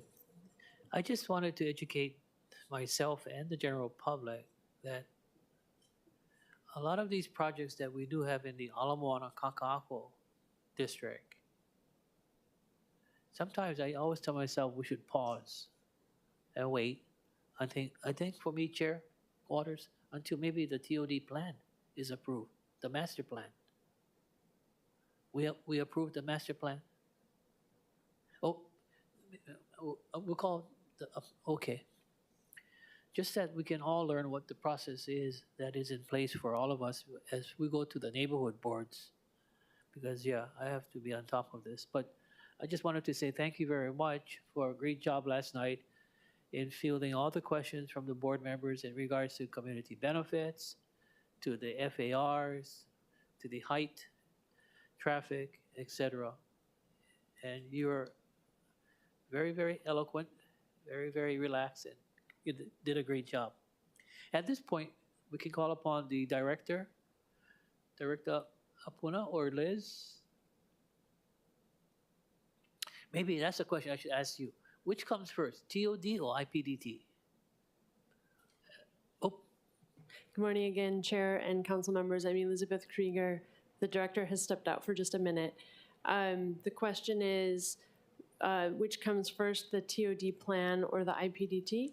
Yes.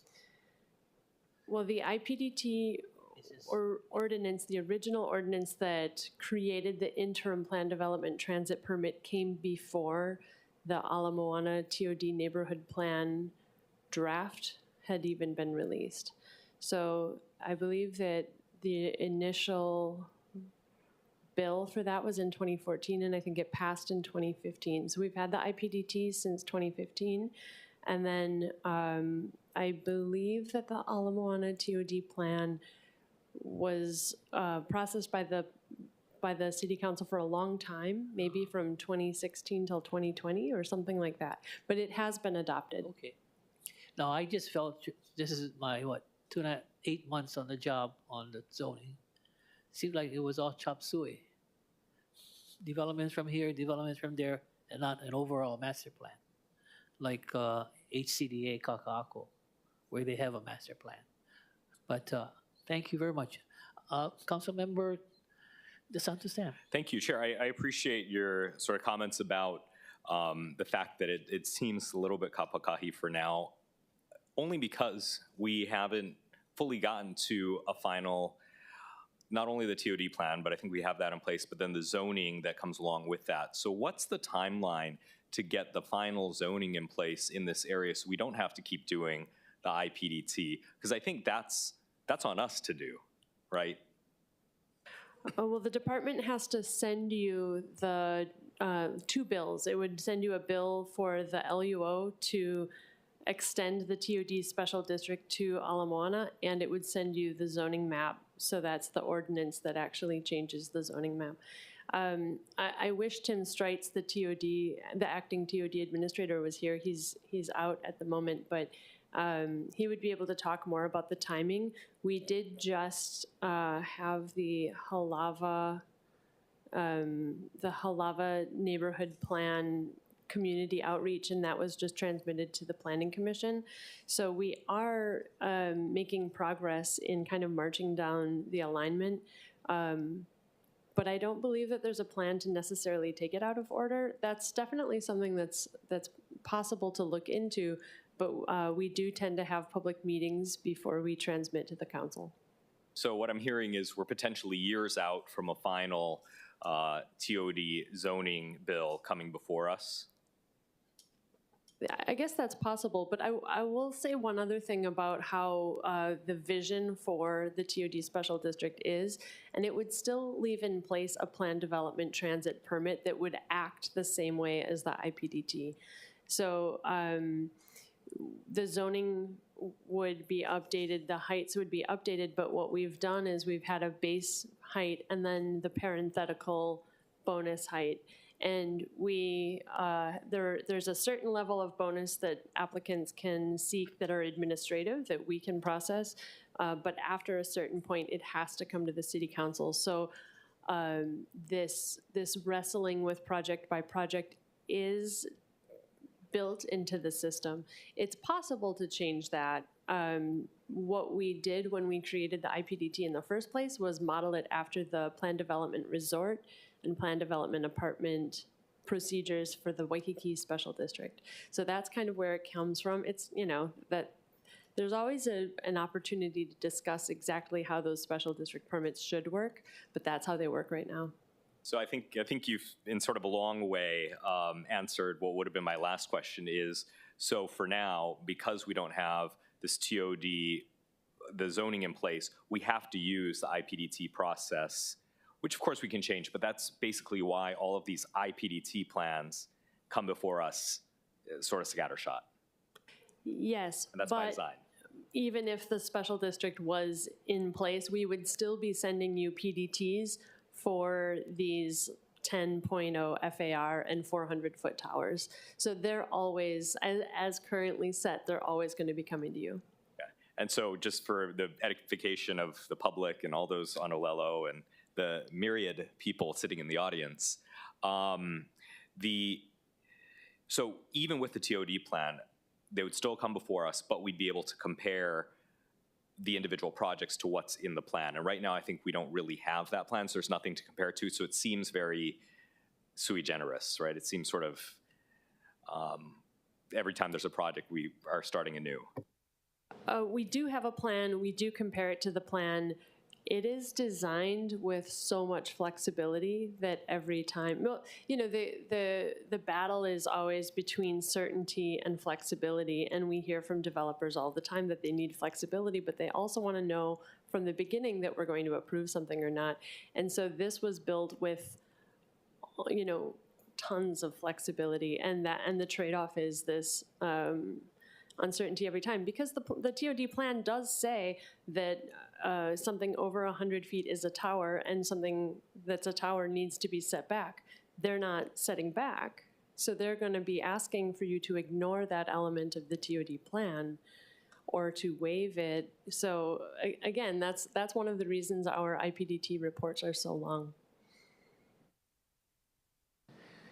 That's why we depend on you. Any further questions for okay, Chair Waters, please. Thank you so much. So just going to give you some background why I'm asking these questions. So, over the last couple of weeks, people have asked us to hold the developers a little bit more accountable and to try to get more affordable housing units for local people to be able to enjoy and afford to live in Hawaii, on Oahu.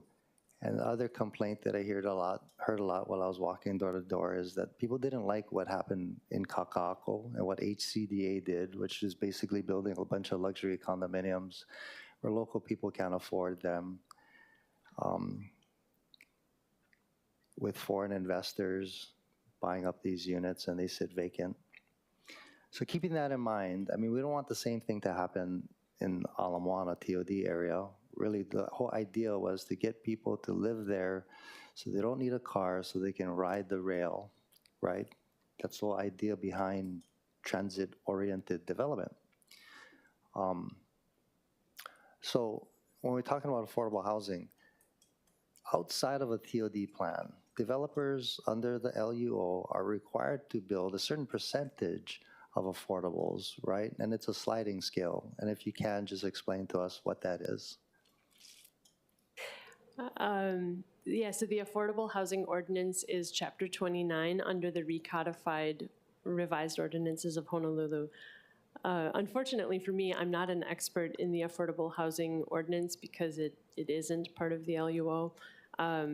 But it is a sliding scale that says when when anybody is developing 10 or more residential units, they must provide a certain percentage of affordable housing.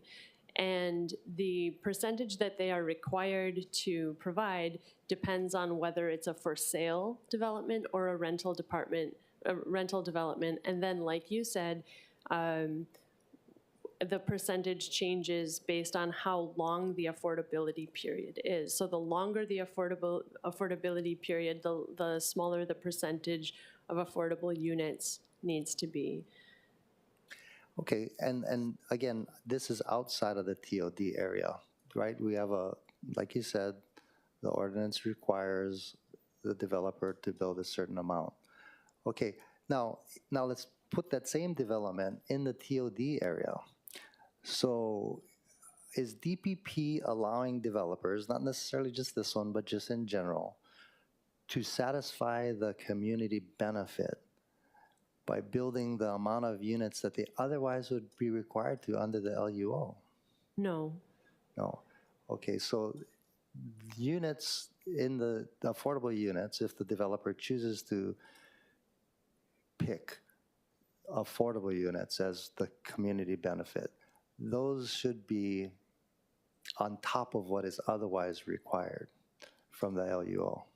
That's right. And in fact, that's a standard in the LUO that says it must be above and beyond what is required by the Affordable Housing Ordinance. Okay, and I do have the Ala Moana TOD plan, which used to be my district. Now it's Councilmember Say's district, and I did work on this plan. And on page 140, community benefits implementation alternatives. And one of the things it says is that we have to ask, what is the value of the increased height and density being sought in comparison to the community benefits being offered? And are they commensurate or proportionate in value? So I went through this with the applicant. So the FAR is going from a 2.5 to a 10. How do you value that? How does DPP value that? That's a really good question. We continuously struggle to put dollar values on exact square footages. We have had in the past economic analysis done that tried to place a dollar value per square foot, and then we could look at the number of square feet that would be allowed under that additional FAR and that kind of thing. That's been spearheaded by our TOD division. So again, I wish Tim was here because I think he'd be able to give you a more holistic answer than I am. But throughout the IPDT process, we have looked at how much is exceeding the height, how much more floor area are they getting, and then how much are they asking for in terms of encroaching into setbacks or height setbacks. And we consistently in the reports try to draw a comparison, although again, it's very difficult from a financial perspective to place a dollar value on that. And then to also value the value of those affordable units, like how much do we see each unit as being worth to the city? That's been a very difficult thing. And throughout time, they have suggested that we have like kind of a table that has dollar values, but every time somebody tries to sort of tackle that question, it gets very complicated because each site is so unique.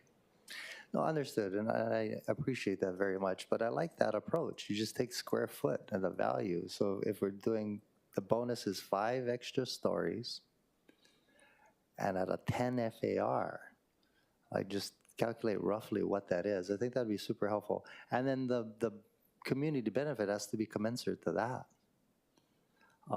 By the way, affordable housing isn't the only community benefit, right? In this Ala Moana TOD plan, the developer could help us build part of the rail, right? Yes, that's right. And we've also asked for things like bus, like a bus depot, bicycle amenities, that kind of thing, intersection improvements. And members, just for everyone's information, right? Rail is not going to Ala Moana this time. We got to find the money to get there. And within the Ala Moana TOD plan, that's a community benefit that the developers can help us. So going forward from DPP, if you look at all the different projects, put them all together, and if everybody chips in, maybe we can get to Ala Moana without taxing our property owners, residential property owners, right? Just a thought. Thank you, Chair. Thank you very much, DPP. Thank you very much, Liz. Okay, any further discussion? Can we move on to the next project? Okay. Councilwoman Cordero wants me to hurry up. Okay, let's move on. Let's move on to, I apologize. Oh, boy. Okay, agenda item number 6, presentation of a proposed interim plan development transit project for a 900-unit condo hotel mixed-use development at. I apologize, members. Do we have any, Madam Clerk, any remote testifiers? Chair, there are none. Any in? Chair, there are none. There are none. Okay. Okay, so now we can move on that we made the request for remote and in council testimony. Presentation on a proposed interim plan development transit project for a 900-unit condo hotel mixed-use development at 1323 to 1356 Kapilani Boulevard. Joining us again is Mr. Isaiah Sato from RM Tower Corporation, the applicant's agent. Mr. Sato, please proceed. Thank you for having me, zoning committee. So I have online from the owner's side, Adam Tartakovsky, and on the architect side, we have James Hicks and Katie Miyoshi. I was hoping they could be allowed to speak during the presentation on their slides, but again, Isaiah Sato, RM Tao Corporation. We are also for this project presenting for information only, similar to the last project. We're up at the front stage, or the front, part of our timeline there, and we have met with DPP, and last night we did go to the neighborhood board on this project as well, and we're looking at incorporating those comments too. So on the first slide, I'd like to pass it off to Adam online to talk about. Okay, please proceed, Adam. If you're there. Thank you for taking the time to hear from us. I'll be brief because I know we're running short on time. So Crescent Heights is a family-owned company. We build urban, multifamily, mixed-use projects all over the country, all sustainable, union-built, and just maybe the next slide. We've most recently done, projects in San Francisco, Chicago, Boston, all kind of award-winning mixed-use multifamily communities with retail. And in the past, in 2005, we did the Ala Moana Hotel, and we did the Koalani in 2006. So you may be familiar, we have some experience in Honolulu. And again, this is a preliminary, we're still working out some of the details. I heard a lot of what you said on the community benefits, so we welcome your input. But we will definitely be back with more details as we progress. So with that, I'll turn it over to the architects. Okay, thank you very much. Sure. Good morning, council members. I'm Jim Hakes. I'm a principal with Handel Architects, and here with Glenn Rascalvo, our partner, and Katie Miyoshi, our project architect. I'm based in San Francisco. We all are. But our firm, to tell you a little bit about us, also has offices in New York, Boston, Denver, and Hong Kong. And we are a leading high-rise hospitality and residential firm, so projects very much like this one. And to tell you about just a few of our projects, which include Hokua nearby, and hope you know this project and like it. This is one of our classic projects from 15 or 20 years ago that we still really like. Next. 10,000 is a project of ours in Los Angeles that we worked on with Crescent Heights previously. It's one of the top residential buildings in the Western U.S. We're particularly proud of it. And a few more of our projects on the screen, including an earlier version of Princess Kailani there, as well as the Rosewood Hotel in Abu Dhabi, the Proper Hotel in Austin, and Four Seasons private residences, and 340 Fremont here in San Francisco. Isaiah, I'll hand it back to you. Thank you, Jim and Adam there. So to introduce the project, the developer Crescent Heights, locally acting as Hoaka Heights LLC, is proposing to construct a mixed-use development comprised of 891 condo hotel units. Similar to the last project, we are going through plan to go through the IPDT permit process there for a development up to 400 feet and 10.0 FAR. A context map in light blue here is the Ala Moana TOD area. The dashed blue line is the boundary to that TOD area. The thick dashed blue line kind of in the middle of this screen, that's the Kapiolani corridor. It's a area specified, I guess, within the Ala Moana TOD plan. Below the site in pink is the proposed future rail station. So our site is right in the middle of the screen in red on the corner of Kapiolani Boulevard, Sheridan Street, and on the Mauka side, Makaloa Street. There. This next slide is to provide context, and this is on the Ala Moana Center side looking down at that site. So in the foreground, we have Uraku Tower, but Kapiolani Boulevard, right in front of that, Sheridan on the upper side of our project site, and Makaloa on the Walmart upper right side of our project site there. So our existing site has existing commercial, mostly one story, a 3-story building along Sheridan side there too.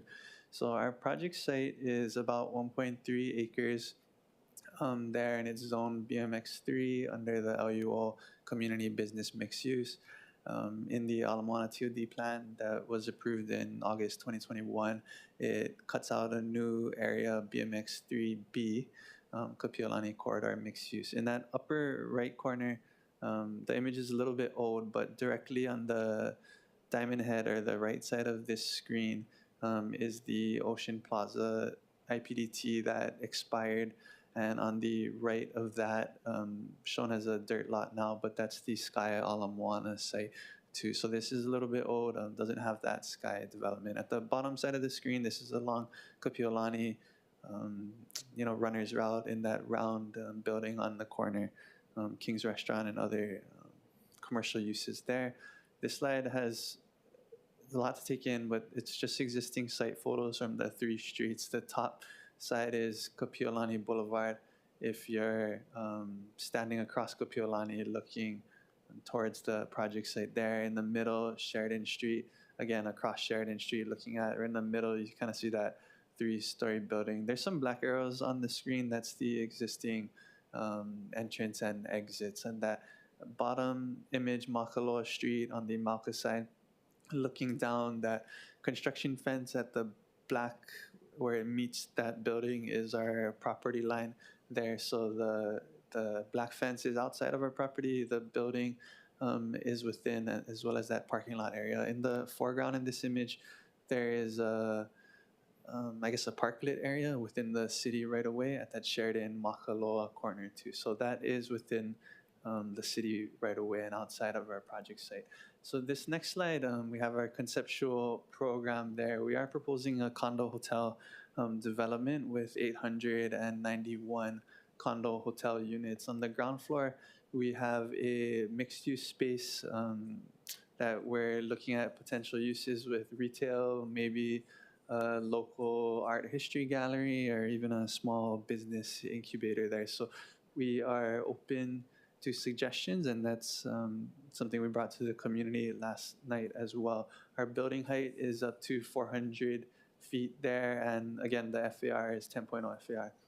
On the right side of the screen, kind of going from the bottom up, the first level on the left side would be Kapiolani, but that's where we're going to have that retail area on the ground floor, and then we have the parking podium in gray going up to the 7th floor, and from the 8th and up is the condo hotel tower there.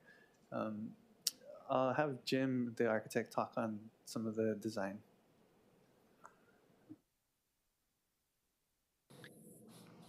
Thank you, Isaiah. I'm unmuted now. So just to talk about the massing development a little bit, on the left, the diagram shows the existing site as Isaiah described it. The second diagram is the theoretical zoning envelope. And as you see, this would yield a pretty bulky building. We want to move away from that and have something much more dynamic. So in particular, we'd like to respond to the corner that's kind of unique at Capilani and Sheridan at an angle. But more importantly, we want to preserve and allow the Makai-Maka view corridors on either side of our tower. On the right, you see the final massing, where we still kind of held the diagram from the image just to the left of this one, but we've more specifically shaped and really made the corner at Capilani and Sheridan a focal point and really celebrated it. And to us, this is really set up to be kind of a gateway to this part of the Capilani corridor, and that's really where we're coming from in terms of the overall massing. Next. Thank you, Jim. And I'm sorry about these slides. I guess they got rotated when we transferred them. So I'll go past this slide. But our goal was to talk about our building in the context of the vicinity. So proximity-wise, we're at least 130 feet away from buildings or potential developments in the area. Our site is right in the middle with that orange building. On the right side of the site, again, it's currently a vacant lot, but it could be a larger tower through a TOD permit. On the right side of that is the Sky Ala Moana development, which is almost done. People moved in. Across the street below, there's the Central Ala Moana, a 400-foot building there as well. So we do fit into the vicinity there. This slide shows our ground floor plan. And just to orient ourselves, the bottom is Kapiolani Boulevard, the west side is Sheridan Street, and the upper side is Makaloa Street there. I wanted to start on the Kapiolani Boulevard side, but in purple is our retail space area or mixed-use space. We're currently looking for the right use for it there. At the corner, we have our lobby, elevators, mailroom, and whatnot there. Moving up along Sheridan, we have our porte cochere. And the main access we're hoping to have on Makaloa in the back, and the porte cochere along Sheridan Street there to a main vehicle access, excuse me. And in the upper portion of this area, that green parklet area at that corner is within city right of way, but we're hoping to work with the city to improve that as a potential community benefit. This is our landscape plan. And similarly, I'm going to just start at the bottom. So there are 7 monkey pods along Kapiolani, and we intend to keep them in place. We want to preserve those monkey pods there. On the corner of Sheridan and Kapiolani, we're hoping to really open up that area and provide lush planting, potentially benches or other active uses there. And going up again, we have greenery near the porte cochere and that Makaloa parklet as a potential community benefit. These next 2 slides are just going to touch upon our bicycle parking real quick. So currently our scheme, we have 47 bicycle stalls, short-term bicycle stalls, excuse me, and 516 long-term bicycle stalls. Vehicle parking and loading, we have 568 total stalls and 7 loading stalls. So we are meeting the minimum bicycle and loading stall requirements. These next few slides, I'll invite Jim back up to talk about the rendering and the design. Thank you, Isaiah. So here you can see the design proposal in more detail in the renderings. On the left is the view from Kapiolani and Sheridan. And this, I hope, really conveys the gateway intent that I mentioned earlier to try to really make this a prominent corner. And you can also see the texture that we're proposing, especially on the Kapiolani side and facing Mackay. We have lanai balconies with an undulating pattern to reflect the waves of the ocean. And then you can see on the right side image, that's the view more from the Mauka side, which a lot of people will actually really see the building this way.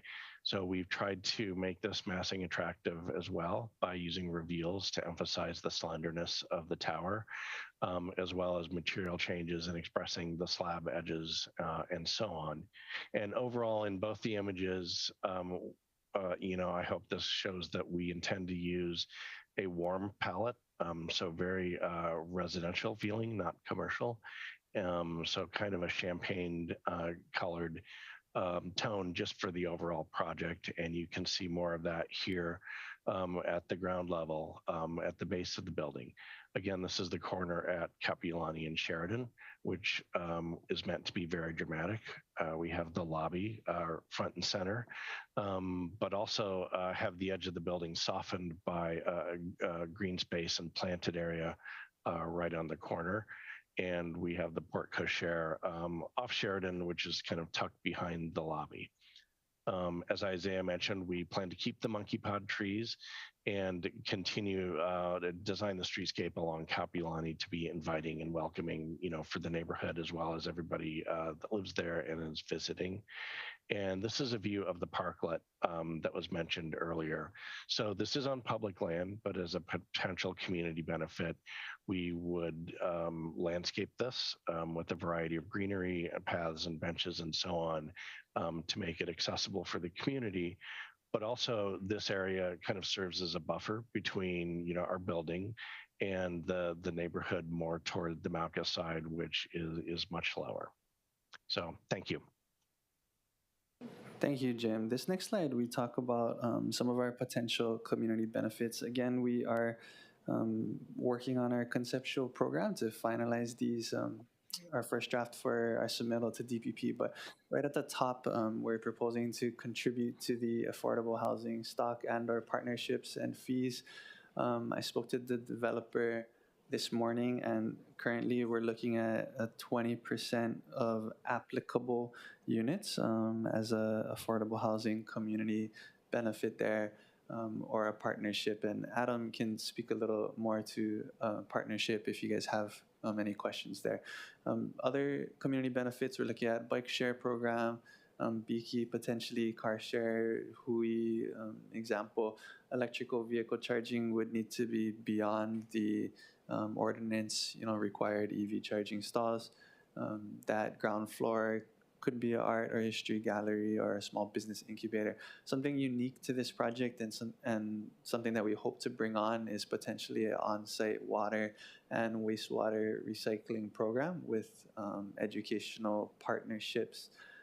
It's currently, we haven't seen a project in Hawaii, build this type of recycling program yet, but a lot of it is due to some regulatory requirements there. But we're hoping to potentially bring this on as a potential community benefit there. That open space, that pocket park or parklet at the Makaloa Sheridan corner, we're hoping to provide as a community benefit and potentially activate that space. This is, again, within city property outside of the project's lot, so we would need to ensure that we partner with the city on that and potentially public art as well. This next slide talks about our zoning flexibility. So on the left side, we have the requirement or a recommendation. The building height, the underlying LUO zoning building height is 250 feet there. We're allowed up to 400 feet with commensurate community benefits. That next line is the density. Underlying density is 2.5 FAR up to 10.0 in the TOD plan with community benefits. Height setback, there's always height setbacks on these lots, and a max podium height recommended in the TOD plan at 65 feet. On the right side of the screen, proposed, we're looking at a building up to 400 feet with 10.0 FAR.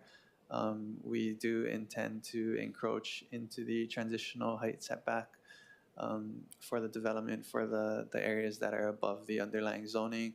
And our podium right now is at 70 feet or 5 feet above what's recommended in the Ala Moana TOD plan. And me and the developer are available for questions. Thank you. Thank you very much. Okay, Councilmember Cordero, followed by Wire. Thank you. First off, if the developer can please expound on how you feel the project would be a buffer for the lower properties, because I don't know if I feel like the property is a buffer. I mean, it's a pretty big, like right there, and then other properties that are lower heights.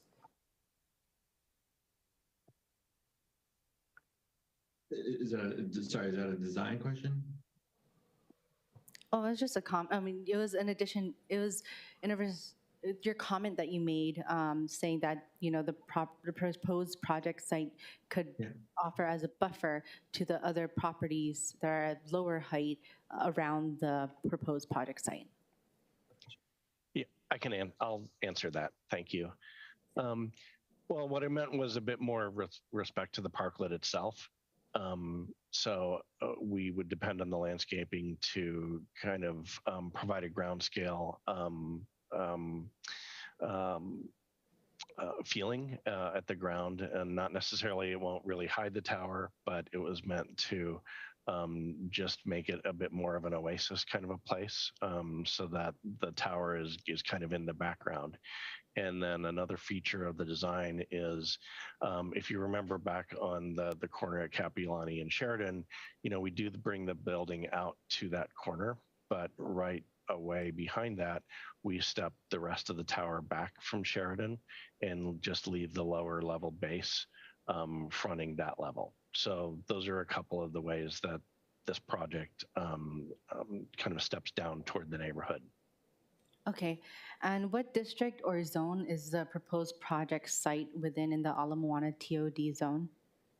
So within the Ala Moana TOD plan, they have different zones, like the convention center sub-district, actually. So we're within the Kapiolani corridor sub-district, and on the earlier slide, it was that thicker blue line, but that's the area. On LUO zoning, we're in BMX3, business mixed use. In the Ala Moana TOD plan, it proposes a new zoning district for the Kapiolani corridor, and in the TOD plan just calls it BMX 3B. So we'll see how that goes. Thank you. Are hotels allowed with hotels or condo hotels allowed within that Kapiolani corridor district or within the Sheridan tract area? And thank you, Councilmember, for that question. And in the TOD plan, it recommends condo hotels within the convention center sub-district. So following the TOD plan, hotels are not recommended at this specific location. And how far is this site away from the outside, I guess the edge of the convention center corridor or district? I'm not sure on the exact distance. It's down the road, but yeah, I'll get that for you. I think it's about a quarter mile. Okay. I would say. So if it's not permissible or as prescribed in the Ala Moana TOD plan, why do we feel the need to build a condo hotel project when, of course, the need that we've been talking about is for affordable housing and market units for local residents? Thank you for that question, and I'll let Adam jump in too if he has anything to add. But in the current scheme, the developer feels that a condo hotel use is the best use for this site, and they do plan on contributing to the affordable housing stock here. Again, they're looking at potentially 20% affordable housing as a benefit of the applicable units. Adam, maybe you can talk a little bit about potential partnerships you're looking at. Yeah, absolutely. I think our understanding is that there is a preference for pure residential. Our idea was that while it may have some limited service hotel components, our buildings are typically highly amenitized, and so they are mostly residential buildings that have kind of hotel amenities. And so the hotel condo component allows us to kind of blend the best of both worlds. Now, the idea is that this is intended to be mostly a residential project that offers kind of services of a hotel. And if people are absent for extended periods of time, a month or two, and they want to rent their period out and put it in the hotel bill, they should be allowed to do that. We think there's a market for it, and we think, we're trying to find a project that is financeable, that is economical, and that provides the maximum amount of community benefits. So with that in mind, we did want to make sure, we are committed to providing a commensurate amount of affordable housing in San Francisco and Los Angeles. We have partnered with affordable housing developers who have very big needs for gap equity financing for 100% affordable projects, which they can couple with tax credit and bond financing, which as a nonprofit, they're able to access or not. And so it does result in increased amount of affordable housing than otherwise could be provided. So that was the idea with the partnerships. We're also very happy to do on-site. We're still evaluating our options, and that's why we're here, to get your input. Thank you for being open to the input. Thank you, Chair. Councilmember Wire, followed by Kiaina. Thank you, Chair. Mahalo, Isaiah, for the presentation. Great, very thorough. You had mentioned that the developer may be interested or be able to provide more details on affordable housing options. I'd welcome input on that if they have, if the 20% is of the 891 units, would possibly be in the same building. Are there AMI considerations, or is this all conceptual? So yeah, that's what I was wondering. So I'll start this response. It is conceptual right now, but we will need a plan before we submit to DPP so that they can review the project with our proposal there. And Adam, if you're open to speaking a little bit to that. Yeah. Look, clearly we understand your expectations that we'll meet code plus exceeding it in order to, be in line with the Ala-Moana TOD. So we will get there. We've done various affordable housing projects all over the country. We know what you're looking for. We're just early in the process. So I appreciate your patience, but we will come back with more specific details once we have this developed. Okay. No, I appreciate that. You're kind of touched on it. So you're saying what's kind of the target client or occupant or owner, maybe? Because I wasn't actually familiar with Hoko. It seems like a beautiful building. I think Google called it ultra luxury. I don't even know what that means. I didn't know there was like a next step. But yeah, who would the audience be for this particular? Yeah, so this product is not going to be ultra luxury. I wouldn't even consider it to be what we would traditionally call luxury. I think we're really aiming towards like a middle market workforce project with like affordable price points. And that's where I think there's like a missing demand, and that's what we're going for here. Okay. No, I appreciate that. Super helpful. So some of these projects in other jurisdictions are condotels, or most of them are, or what's kind of your breakdown in business? Mostly is either apartment buildings, rental buildings. We've done some condo, and we've done some condo hotel as well. But I would say the vast majority is maybe half rental, half condo. Okay. And then how does that work? Because I know our District 2, I don't think I have any condotels in my district, but like, is it so folks own it, they occupy it part of the time, and then they, rent it out, and the building's operated kind of like a hotel with front desk services, all that? Yeah, so there's a range of models. This, for the one we're speaking about, it's more of a limited service model. So typically, if you have people who may be traveling or may not, but you could say for up to 90 days out of the year, you're allowed to put your unit into a pool, and it can be rented out like a hotel. And the exact number of days, we still have to figure it out. But it's just to build in some flexibility for people, and some people see a value in having that. And that's the concept behind it. But it really, for all intents and purposes, it's a residential condo building, but it just has access to hotel services and amenities. Okay, so then there are staffing. Correct. Okay, and I know you mentioned earlier that these are all union projects. Is that on the construction side or? We have 40 years of union construction. And Crescent Heights, we own and operate our own buildings. Okay. Is that, okay, so on the staffing side, then it's more your staff that are operating? Our staff, yeah, we don't use third-party property managers. Okay. Yeah, definitely, I think the affordable housing conversation will be super helpful. In the urban core, I know we have all these, conversations about height and density, and, oftentimes I'll probably defer to area council members and zoning chair and DPP, because for me, a little bit of height, compared to just getting more affordable units, like hands down, it's going to be like get as many as we can, but look forward to the conversation. Thank you, Chair.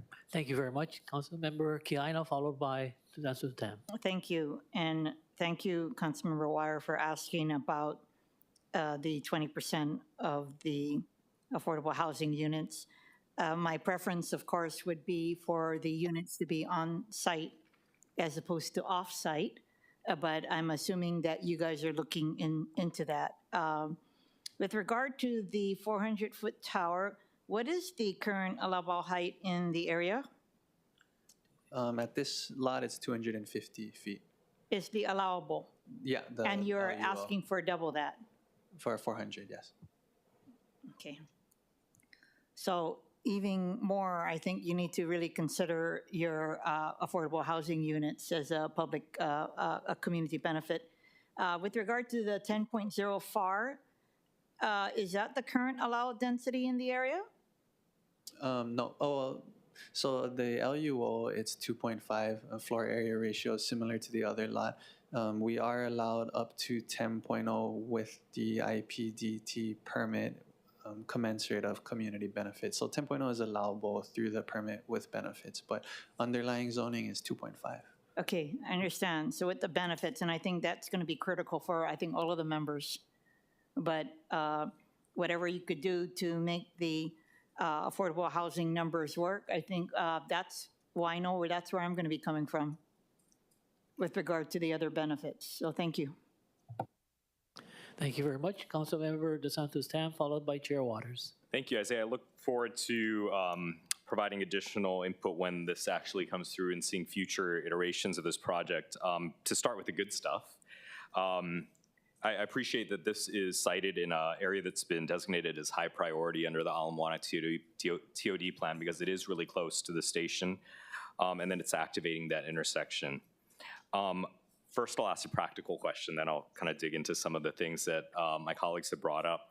The intersection behind the building at Sheridan and Makaloa, if you've ever tried to drive down Makaloa, it's a little bit dangerous because I think people speed down Sheridan. Have there been any discussions with DPP or DTS to improve that intersection, maybe with a roundabout, and how would that affect the parklet that's planned? Thank you for that question. The short answer is not yet. As you know, with these permits, we always make sure that we do our homework and get the right people to do the right studies. So we have a traffic engineer on board that's preparing the traffic impact analysis and other analysis, and we'll be with the IPDT application submitting it to DPP, and DTS will be one of the agencies that get a copy of that. But we had one introductory meeting with DPP, but we haven't gotten the results of our traffic study and gotten that over to them yet. Thank you. Okay. I just heard in the last interaction that this is targeted at being a workforce product, but then I also heard that it's a condo hotel, and I can't believe that any people participating in our workforce would also put their unit into the condo pool. So I'm a little confused by that. Could we just clarify what we're talking about here? Yeah, my point was that we're not doing like ultra luxury, very high-end units. These are meant to be like mid-priced housing. It should be available to like a wide range of the workforce, in our opinion. So in that case, do you have an estimated range of how much a unit would cost? Just ballpark. We won't hold you to that until you come in with the actual permit, but just a ballpark. Yeah, like a studio would be in the $100,000, $700,000 range, let's say. Yeah. Starting point. And then let me, to that point, the affordable units, would that be in this tower or potentially off-site? Our default would be on-site.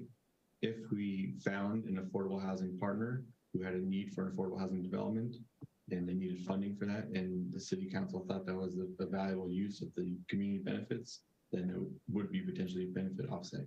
Okay.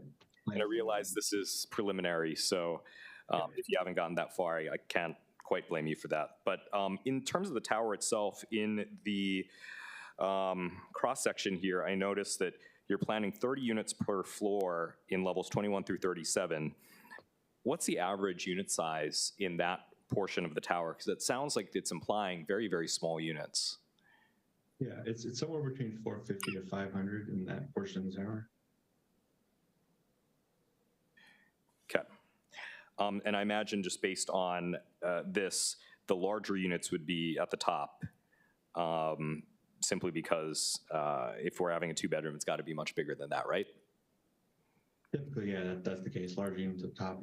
Also, it helps the elevating as well. Okay.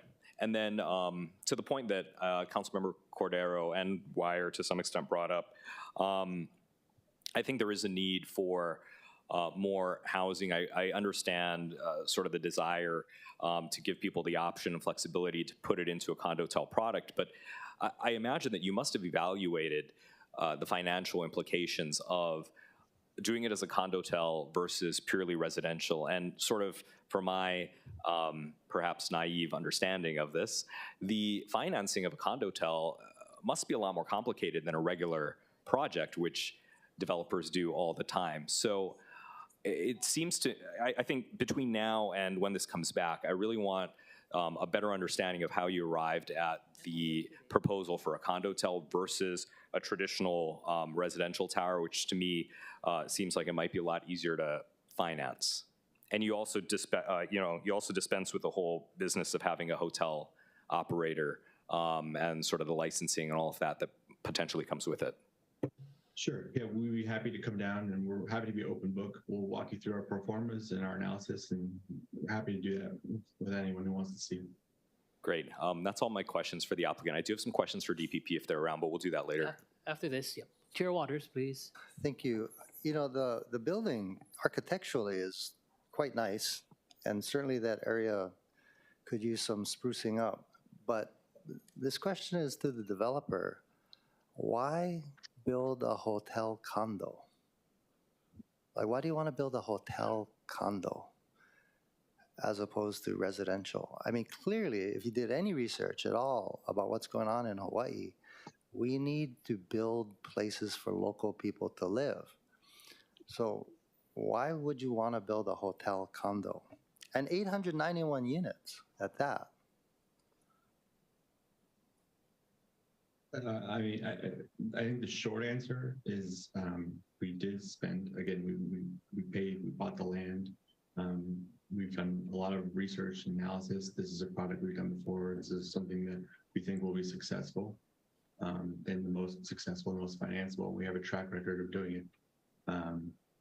We're happy to walk you through our numbers in person, and you can ask all the questions you want about why we think this makes the most sense for us. But I also understand your point about the policy about having a pure residential project as well. And so we're happy to, if you think there's a need, we can look at adjusting the program to limit the number of hotel days or making a portion of the building maybe pure residential. Is something we've discussed. I mean, but it's too early. This may be a question for DPP, but my understanding is condo is the ownership, but the use is hotel. Is that accurate? And are you going to be marketing to local residents, or are you going to be marketing to people who live outside of Hawaii? Our plan is to start with a local marketing effort. Absolutely. I'm just looking at the DCCA website, and you folks are registered as Ho'aka Heights Holdings, LLC. Ho'aka. What does Ho'aka mean? According to some of our friends who are there locally on the ground, Ho'aka was like the closest translation to crescent. I see. So Crescent Heights, Walker Heights, that was the idea. Again, on your DCC website, your business type, it says Foreign Limited Liability Company. You style yourselves as a foreign limited liability company? We're in the United States, so I don't know why. I'm not sure what the legal designation is. And then your mailing address is Miami, Florida? That's where, yeah, we have our kind of back of house headquarters. Okay, and that's it. Thank you. Okay, thank you very much. Any further discussion for the applicant? If not, we're going to call upon the department. So for Adam and James, thank you very much for your presentation along with Isaiah. And I think the questions that the members have posed, you can take it back and, relook at it. Okay, so let's call upon the Department of Planning and Permitting, Liz. Oops, Councilwoman Cordero. Oh, never mind. We can have DPP talk first. Thank you. Okay. Okay, go right ahead. Good afternoon, Chair and council members. Elizabeth Krieger. I'm ready for any questions that you may have. Okay, go right ahead. Councilmember Cordero. Thank you, Ms. Kruger. I understand that, we all understand that this prescription for the Kapilani corridor does not allow for condo hotels or hotels. So how does DPP feel about the proposed project being a condo hotel? When we met with the applicant, we strongly stated that we were concerned about the hotel component and that the TOD plan supported residential over hotel.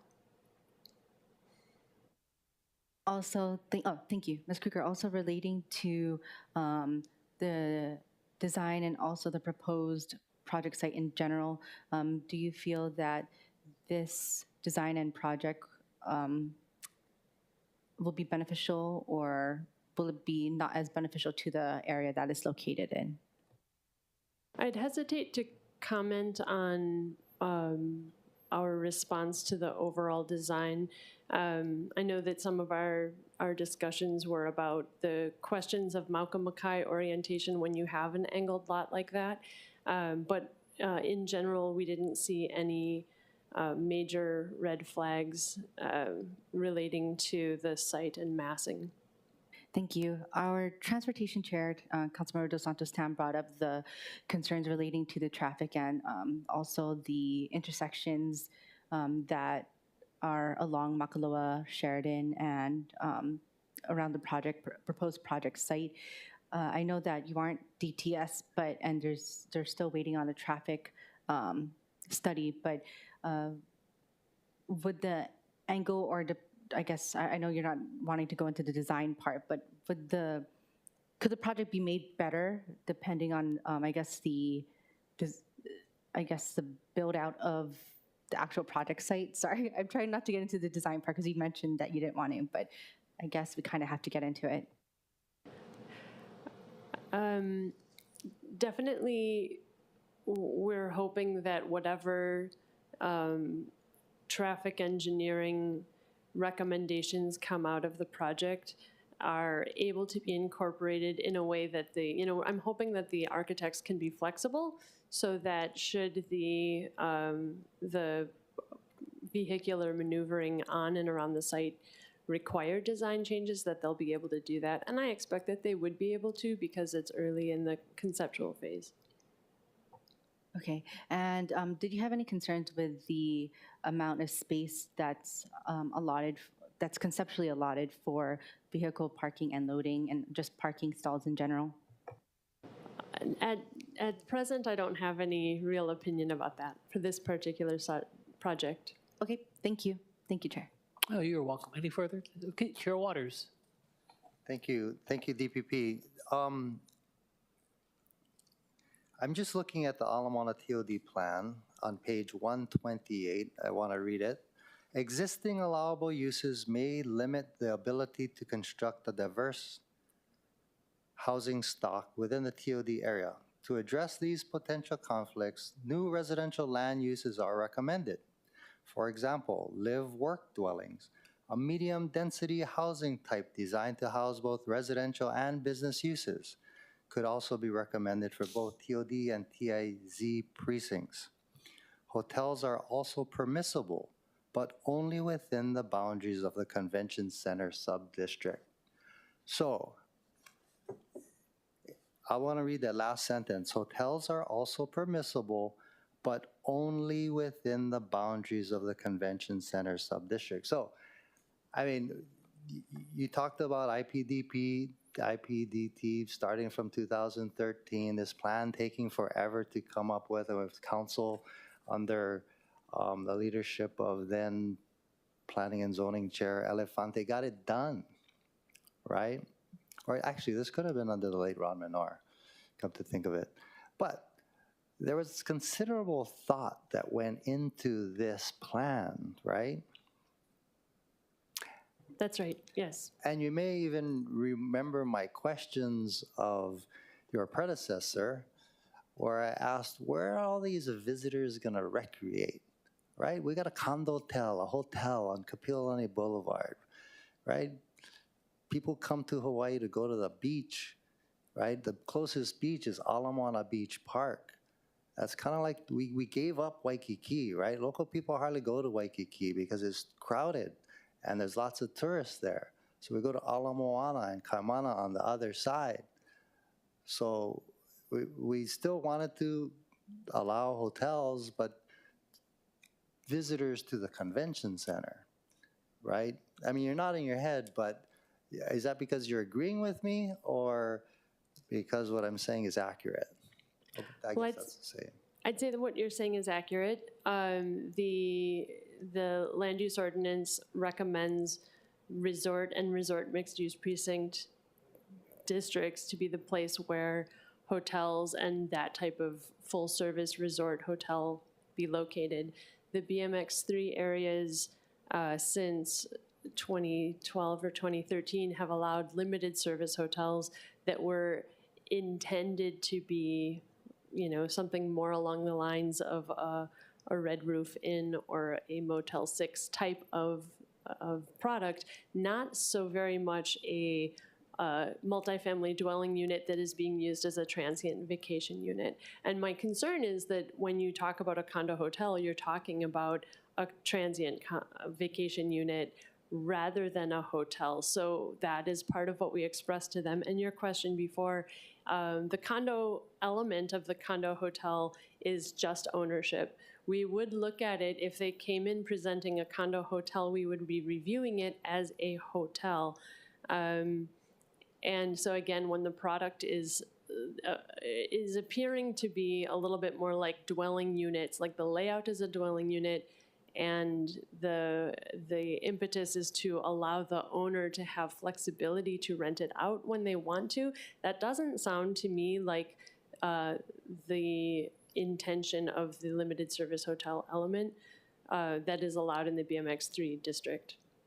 That said, you know, the flexibility that we discussed previously with the IPDT it does exist. So the situation, in my opinion, is that should somebody be proposing a hotel outside of the area that the plan recommends hotels, their community benefits had better be ramped up that much more to justify an additional you know, variance from, it's not a variance, but to vary the recommendations of the plan. So the IPDT creates this ability to ask for waivers from the recommendations of the plan, but also always with this commensurate community benefit element.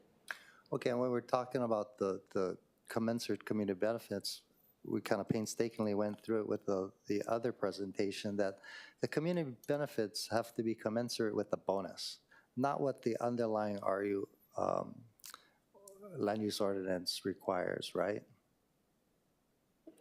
For the affordable housing, yes, the bonus is above and beyond what the affordable housing allows.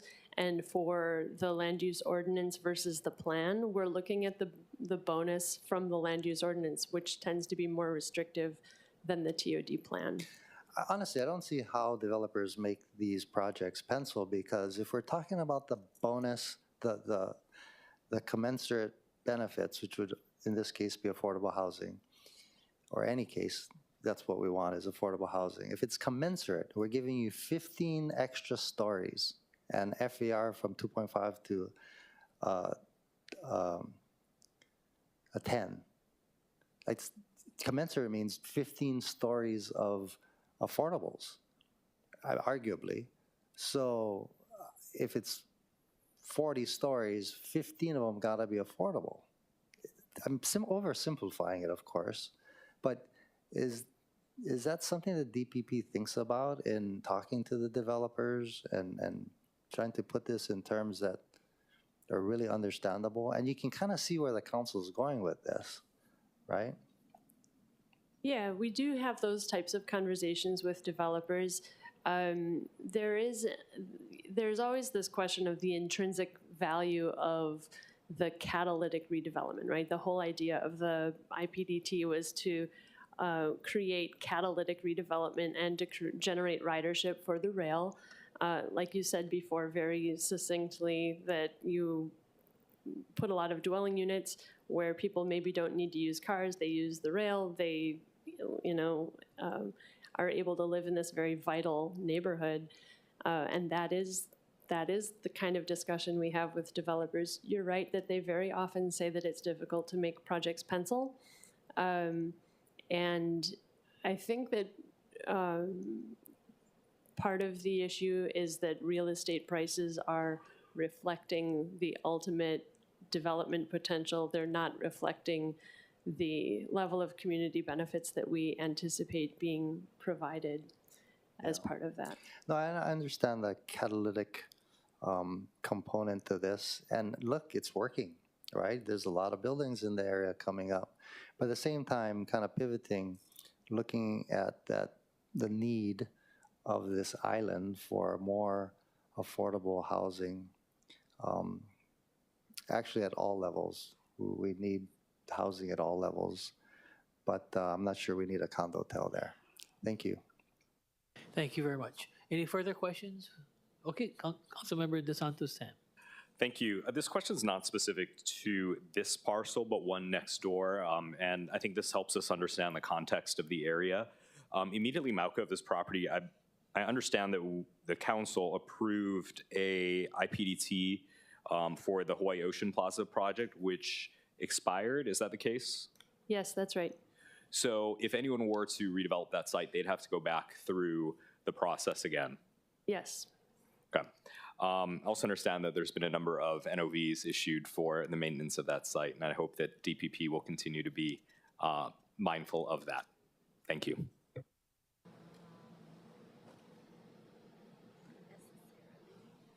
Okay, any further questions for Liz?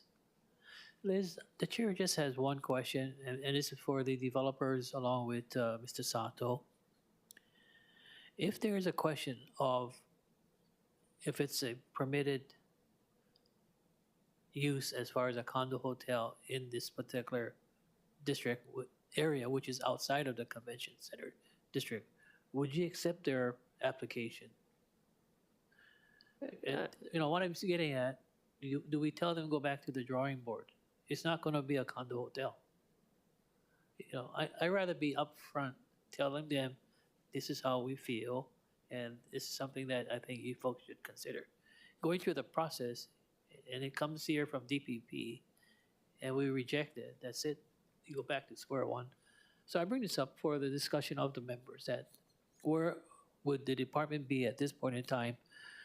Are you lukewarm in supporting the application as a condo hotel, or will it be, no, go back to the drawing board? That's all. We would much prefer residential dwelling units. Okay, got it. Okay, Councilmember Cordero. Thank you. Mr. Krueger, we saw that when Mr. Sato actually brought up the KCR property, and they have a different, he said program, I think that's what it's called, program, as opposed to what they originally proposed when the last council, when majority of us as a council rejected it back in 2021. So, I know we're not voting on it, but I would like to see that occur or stated for this project. I don't know who we can say that to. Well, the developers are listening, so it's good. And Mr. Sato is here also. Okay. Any further discussion on this informational briefing that we're having on these two projects that Mr. Sato has presented? Yes? Chair, I Piana. just want to thank you because each project is complicated and all of us just need to learn what's going on. We need to learn what the developers and agents are thinking about as well as DPP. So I learned a lot today. And I would have to say there's not the research on the need for affordable housing is out there. I don't know how you can be a developer in town and not know that. So suffice it to say that I agree with DPP as well as concerns by other council members that that should be the focus of this project. Thank you for residences No, as opposed to a condo hotel. And your point is very much well taken. The problem I foresee is that what Liz stated for me was the fact that they bought this particular property at a very high price. If it's a high price as far as the fee, you have to have a higher price for these particular projects. You have to add it on to the overall equation on top of your construction costs, your bank rate, everything else.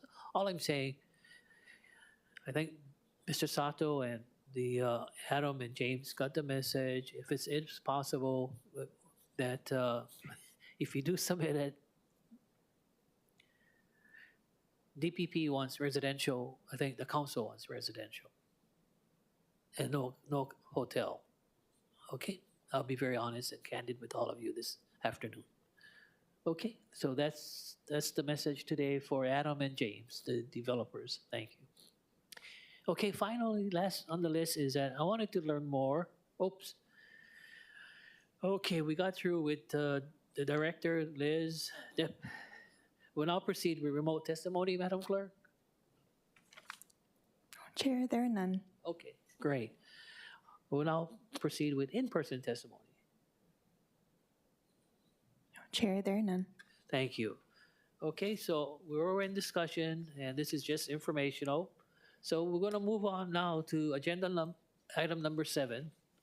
What I wanted to do for the members was to learn a little history of Bill 7 of 2019. Okay. So joining us in the council chamber is DPP, who will provide a brief presentation. And for your information, the presentation is available online as Departmental Communication 606 of 2023. Okay, Ms. Director Apuna, thank you. Thank you, Chair. So thank you for this opportunity to provide some background and status on Bill 7 or Ordinance 19.8 or Revised Ordinances of Honolulu, Chapter 32.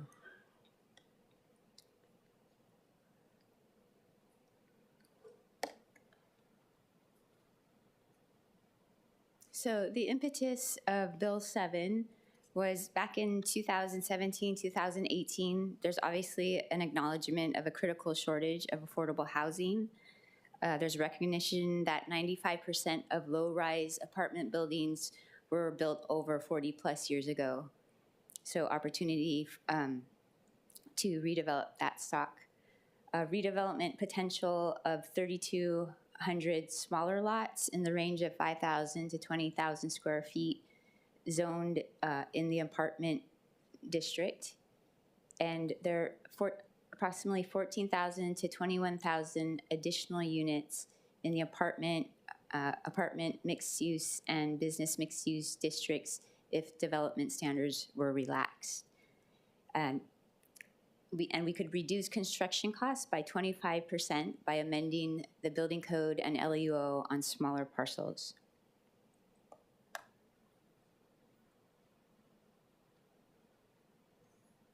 So for some legislative history, back in 2018, there were 2 resolutions that talked about some of the issues that I talked about in the impetus. And from there, a bill was created and went to Planning Commission in February 2019, and then kind of swiftly went through council and was approved in May 2019. I understand that maybe other than Chair Waters, who was on the tail end of this bill, all other council members were not present. And I also have understood that there was some debate or a lot of discussion about some of the provisions in the bill at this time. Yeah.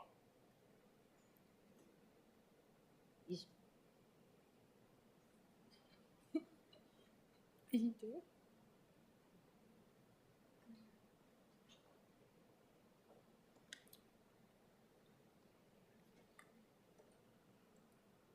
Thank you. So the objectives of Bill 7 were to establish a temporary program to accelerate the construction of affordable rental housing in the apartment and business mixed-use zoning districts by relaxing certain zoning and building code standards and offering financial incentives. And the overall goal under Bill 7 was to produce at least 500 new affordable rental housing units per year. And then the housing affordability requirement of Bill 7 requires a minimum of 80% of the units be rented to those earning 100% of AMI or less for a minimum of 15 years. This is kind of hard to see, but the colored areas represent the apartment, business, mixed use, et cetera, areas where these types of Bill 7 developments can occur. And this is just a listing of some of the development standards required under Bill 7, max lot 20,000 square feet, FAR of 4, et cetera. There's height setbacks, there aren't any, and no off-street parking required. And this is, the bill also provides specific standards on units, and then some samples about square footage, some plot plans based on the different square footage of lots. This one is the 5,000 square foot lot. And then there's many building construction standards that are provided in Bill 7. Okay. And then the financial incentives include waivers of building permit and plan review fees, wastewater system facility charges, water systems facility charge, park dedication, real property tax exemption, property tax freeze, and then the grants from Bill 1 for $9,000 to $15,000 per, actually it's square footage. And then this is the current stats of Bill 7. There have been 45 applications since the end of 2019 when Bill 7 was approved.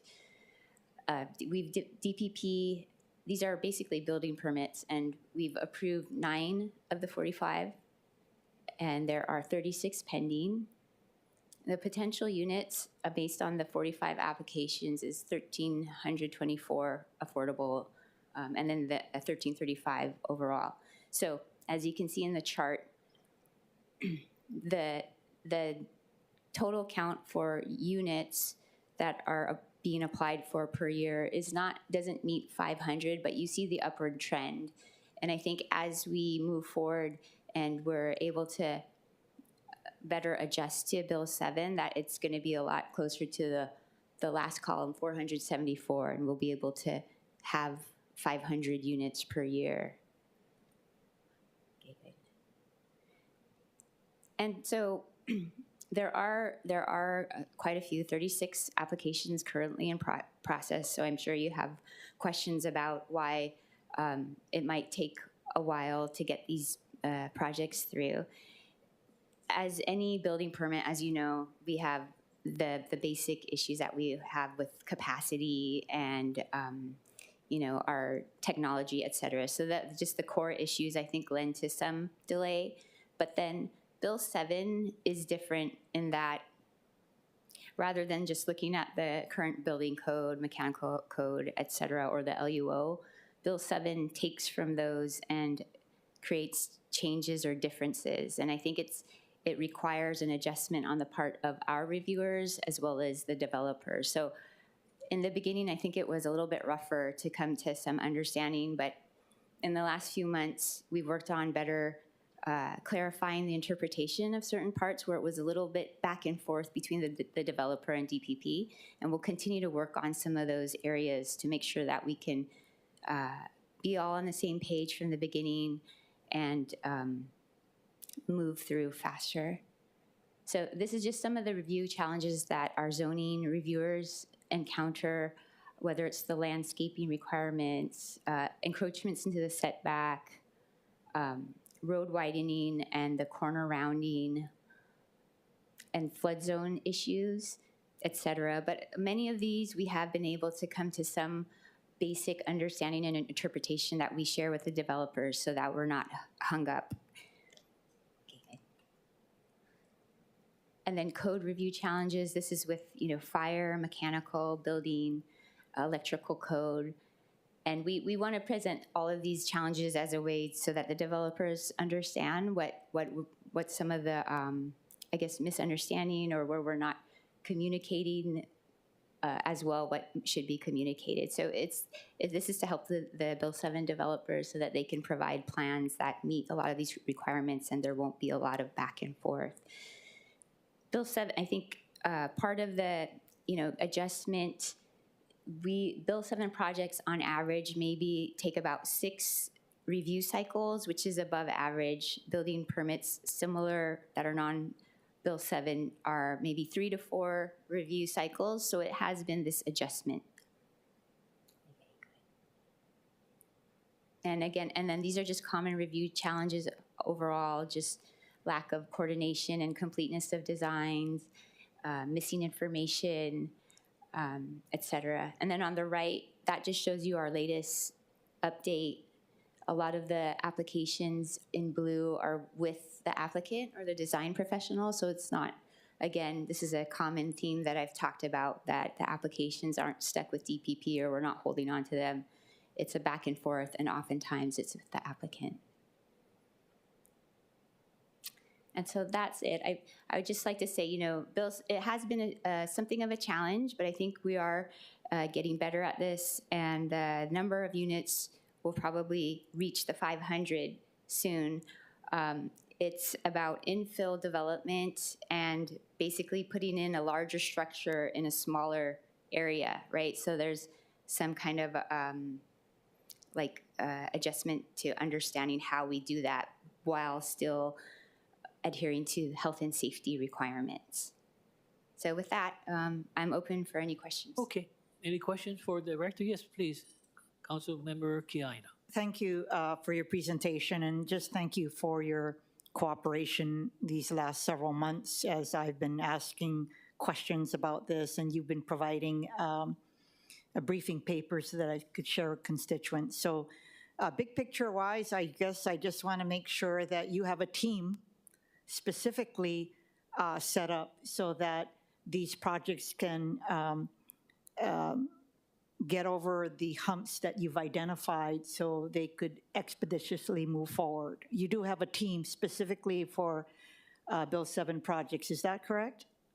I wouldn't say it's team specifically, because these are the plans examining engineers on the commercial side. These are the ones where we asked for and received 5 positions for each area, okay. And we continue to try to fill those positions.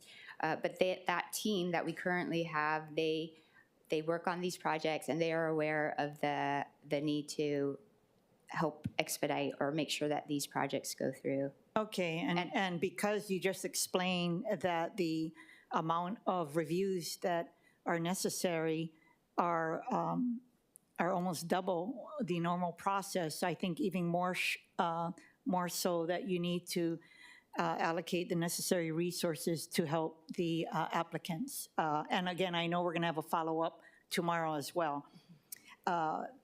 With regard to sustainability plans, and I don't know what the thought was when this bill was passed, because I understand its need and I fully support it. Having said that, in places like Ko'olaupoko, with our sustainability plan, we have a maximum height of 40 feet. And so my question is, was there any thought at the time this was passed? Because I'm assuming we were primarily looking at the urban core for such projects but was there any thought into areas? I don't know if other sustainability plans have 40 feet. Do you know? I don't know, and I don't know the history as far as how much and I think they did consider the impact to development and sustainability plans, but I don't know exactly what the response was. Okay, and then lastly, I guess, if a developer wanted to align themselves with the communities of these respective areas at 40 feet, are they still able to avail themselves of all of the benefits under the Bill 7 process and not go to 60 feet?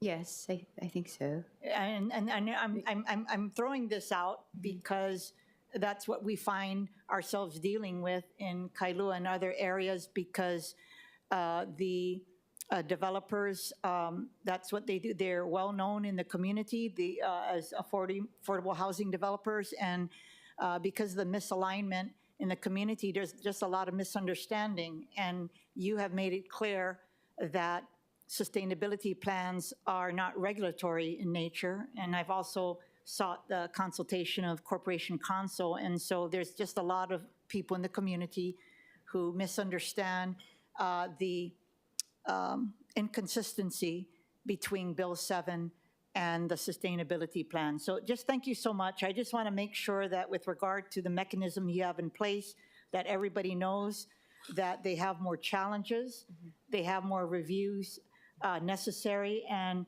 that we try to do what we can to help applicants and developers move forward with these projects. Thank you. Thank you. Thank you very much. Councilmember DeSantos Sam. Director, thanks for joining us, and thank you for doing this presentation.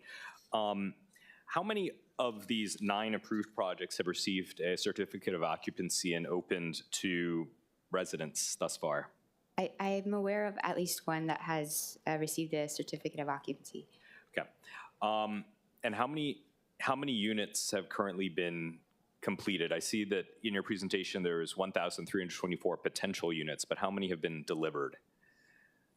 So I think it would be that one for sure. Just that one project. Yeah, and that one project is in my district, and it also falls within the Punch Bowl Special District, even though it's more than a mile from the slopes of Punch Bowl. How did the Punch Bowl Special District affect that project? Did it need a waiver? I don't think it did. I don't. This is the one in Liliha, Derek Locke's project? Yeah, Pu'uhue. Yeah.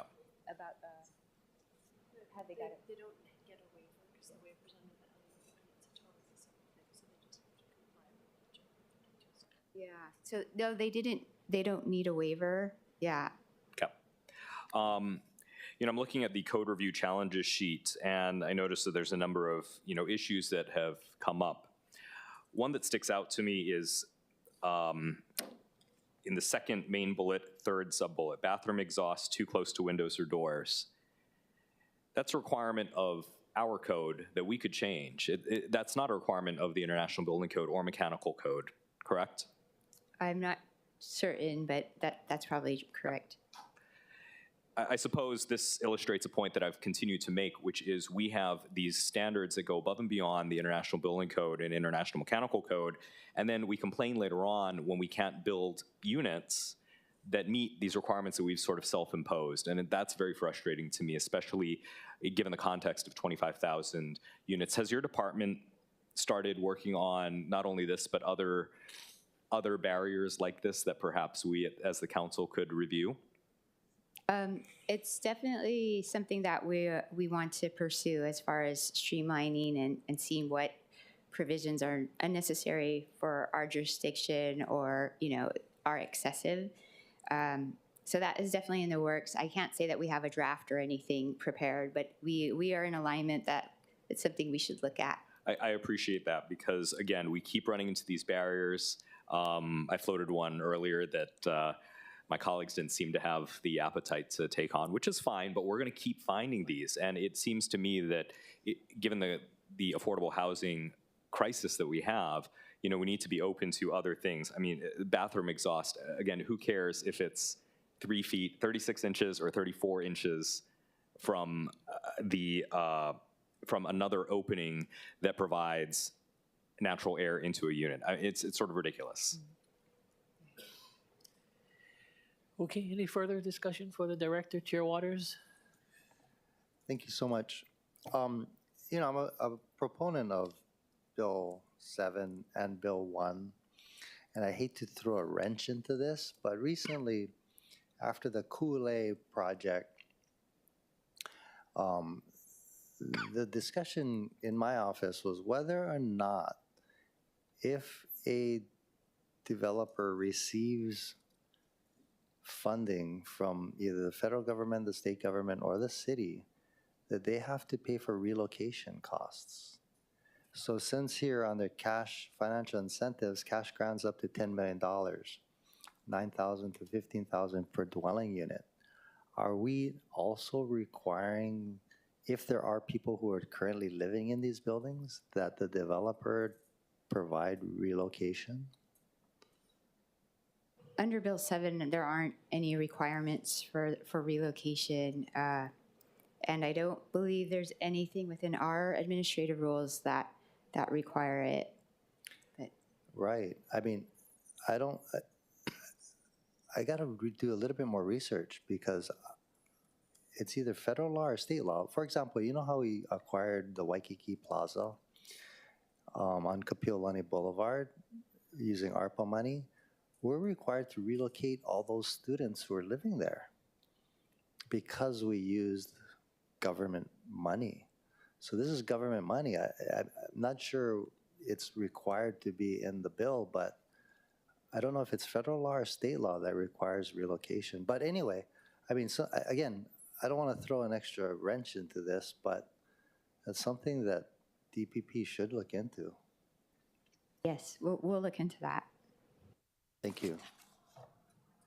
Okay, thank you very much. Any further discussion? If not, okay, Madam Clerk, any testifiers on remote testimony? Yes, we have Angela Young. Oh, and Ms. Young, are you there? Can you summarize your testimony? Okay. So, aloha, Chair, Vice Chair, and the Council. Angela Melody Young testifying, wishing to comment. So the purpose is to. Okay, I'm going to back it up. Bill 7 is a real estate stimulus package, sort of like the American Rescue Plan Act. And it was created as a program for 5 years to address the cost of construction and restrictive zoning deterring property owners and developers from building. And the major benefits include things such as a 90-day permitting process.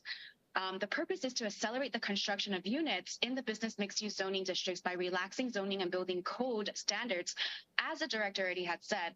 And in the resolution, or wait, is it a bill?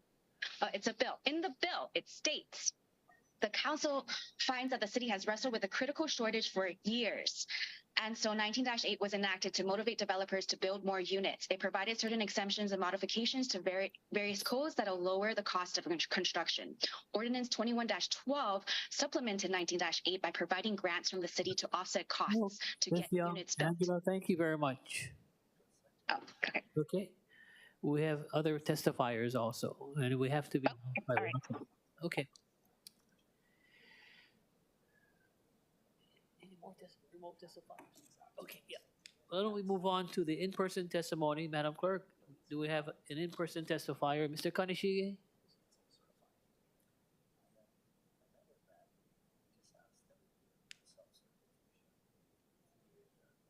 Thank you very much for coming by to give us some highlights on Bill 7. Oh, you got to press the button. There you go. Sorry, I'm really old school. I haven't been at this podium for years, literally. I retired 10 years ago. My name is Mel Kaneshige, and I am actually the author of Bill 7, going back to 2019. And the genesis of it was an old client of mine when I was a lawyer, his name is Marshall Hung, came to me and he said, hey, Mel, we got to do something about homeless people. We got too many homeless here, and one way of trying to avoid that is provide more rental housing. And he and I are old enough to say, you remember when we got out of college, we would live in a 2-story hollow tile building up in Makiki or somewhere, and we'd pay $150 a month. I said, yep, I got out of college in 1970. I lived on 1531A Kiwala Street in Makiki, and I paid $130 a month in a 2-story hollow tile walk-up. Landlady lived upstairs, and that's what everybody did. And over the years, those units became impossible to build because of changes in our building and zoning codes. And so we started looking at it and saying, okay, what can we do to make it easier to have these buildings essentially renovated or renewed? And it was hard, but we started talking to DPP about how to do that, and relaxing some of the codes would actually do it. And that's how this whole thing started. And we worked very closely with DPP, especially Tim Hugh, who was the deputy director at that time, who was an expert on the building code. Nobody knew the building code like Tim. So we went through all these iterations, had long discussions with the fire department, et cetera, to come up with what we came up with at Bill 7. And the idea was also to try to make it easy for these Bill 7 projects to get built. And the concept was to have a check-the-box system where if a developer did da-da-da-da-da-da, check, then you got an approval. And the approval would come within 90 days. And we tried to make that as foolproof as possible, but as always, you're never going to be able to do that, as you can see from the presentation from the director. There's always friction involved in trying to get something new approved. But that's kind of the background behind it. When we were going through this process, we asked DPP if they could estimate for us how many additional units could be provided if Bill 7 was passed. And when Director Sokugawa came back with that 14,000 to 21,000 number, I almost fell off my chair. I said, what? 21,000? Can you imagine? I mean, we're looking at shortages of anywhere between 25 to 50,000, but 21,000 if you could do this. And this is all infill. This is not brand new, out in central Oahu. This is already here. It's areas that are already zoned for multifamily use, apartment mixed use, business mixed use, as well as in Waikiki in the apartment mixed use sub-precincts. So it's all infill. And a lot of it is third generation properties that were built in the 50s and 60s by grandpa and grandma. They lived there, they built it, raised their families, sent their kids to college. Kids got it. They weren't living there because they couldn't all live there, but they got the income, sent their kids to college, and then the third generation, the grandkids have it now. All of a sudden the roof is leaking, the pipes are breaking, everything needs to get redone. So they got choices. What are they going to do? Well, this is one of the choices. And if they want to do it themselves or enter into a joint venture or sell the property, they could do it. But it gave them an opportunity to do something with their property. And the added benefit for our county is that we would get affordable housing. So this is a nice conversation to be having after your last conversation regarding Crescent Heights and the different price points. So that's the background.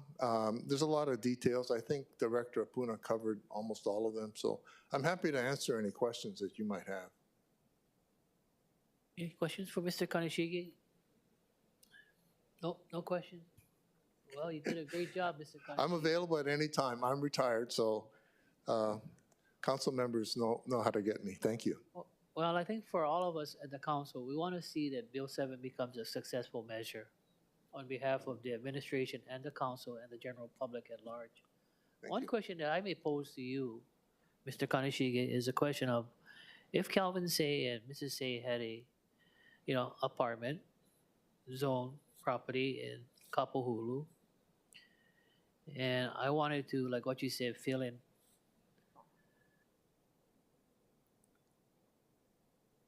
One of my problems would be that when I get my note or the loan from the bank, the replacement value of that apartment that I just retrofitted or renovated or tore down and redeveloped, is gonna raise the rents to my tenants. You see, and that's the financial difficulty I try to explain to people, because even like today, if I had my home was burnt, replacement of my home is not going to be 180,000, but maybe 600, 700,000, as far as replacing my home. How do you address something like this with Bill 7?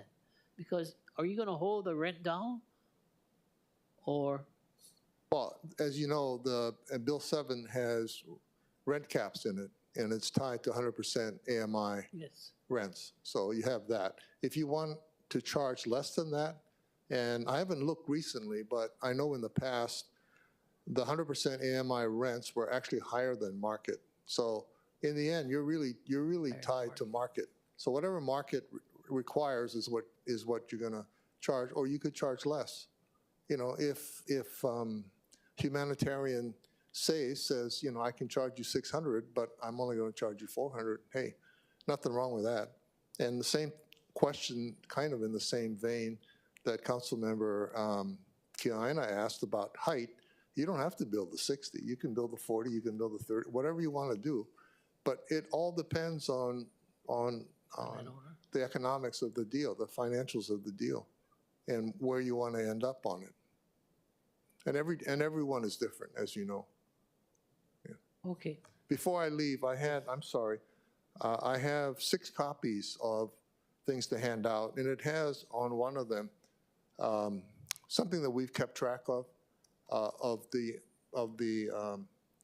projects that have submitted for building permits, approved, et cetera. And there's about, well, on our count, if these are all passed and get approvals, there'll be about 2,094 units. And to put that in perspective, we're talking about High Ridge Costa and the Hawaii Public Housing Authority just recently, last month, announced that they were going to enter this huge partnership to develop, I think, 9 different public housing projects, and that was 10,000 units over 10 years, 10,000 units, okay? And that's big public projects. And Bill 7 alone will have almost 2,100 units, and frankly, there are others that are waiting to come in, but nobody wants to be the first, because when you're the first, you see all the issues that have come up on processing, but hopefully we'll get through that hurdle, and then things will be a lot faster, because there are more owners and developers coming out of the woodwork now. If you just peruse the kind of the real estate ads that are coming out, some of them are beginning to say perfect Bill 7 opportunity, and because they understand the opportunity there. But as a result, the land prices are going up and makes it harder than to pencil a project. So, if I may. Okay, thank you very much, Mr. Kaneshige. Any questions for Mr. Kaneshige? Nope. Okay, is there any discussion? There being no further business, the meeting is adjourned, and I'll see you folks back at 1 p.m.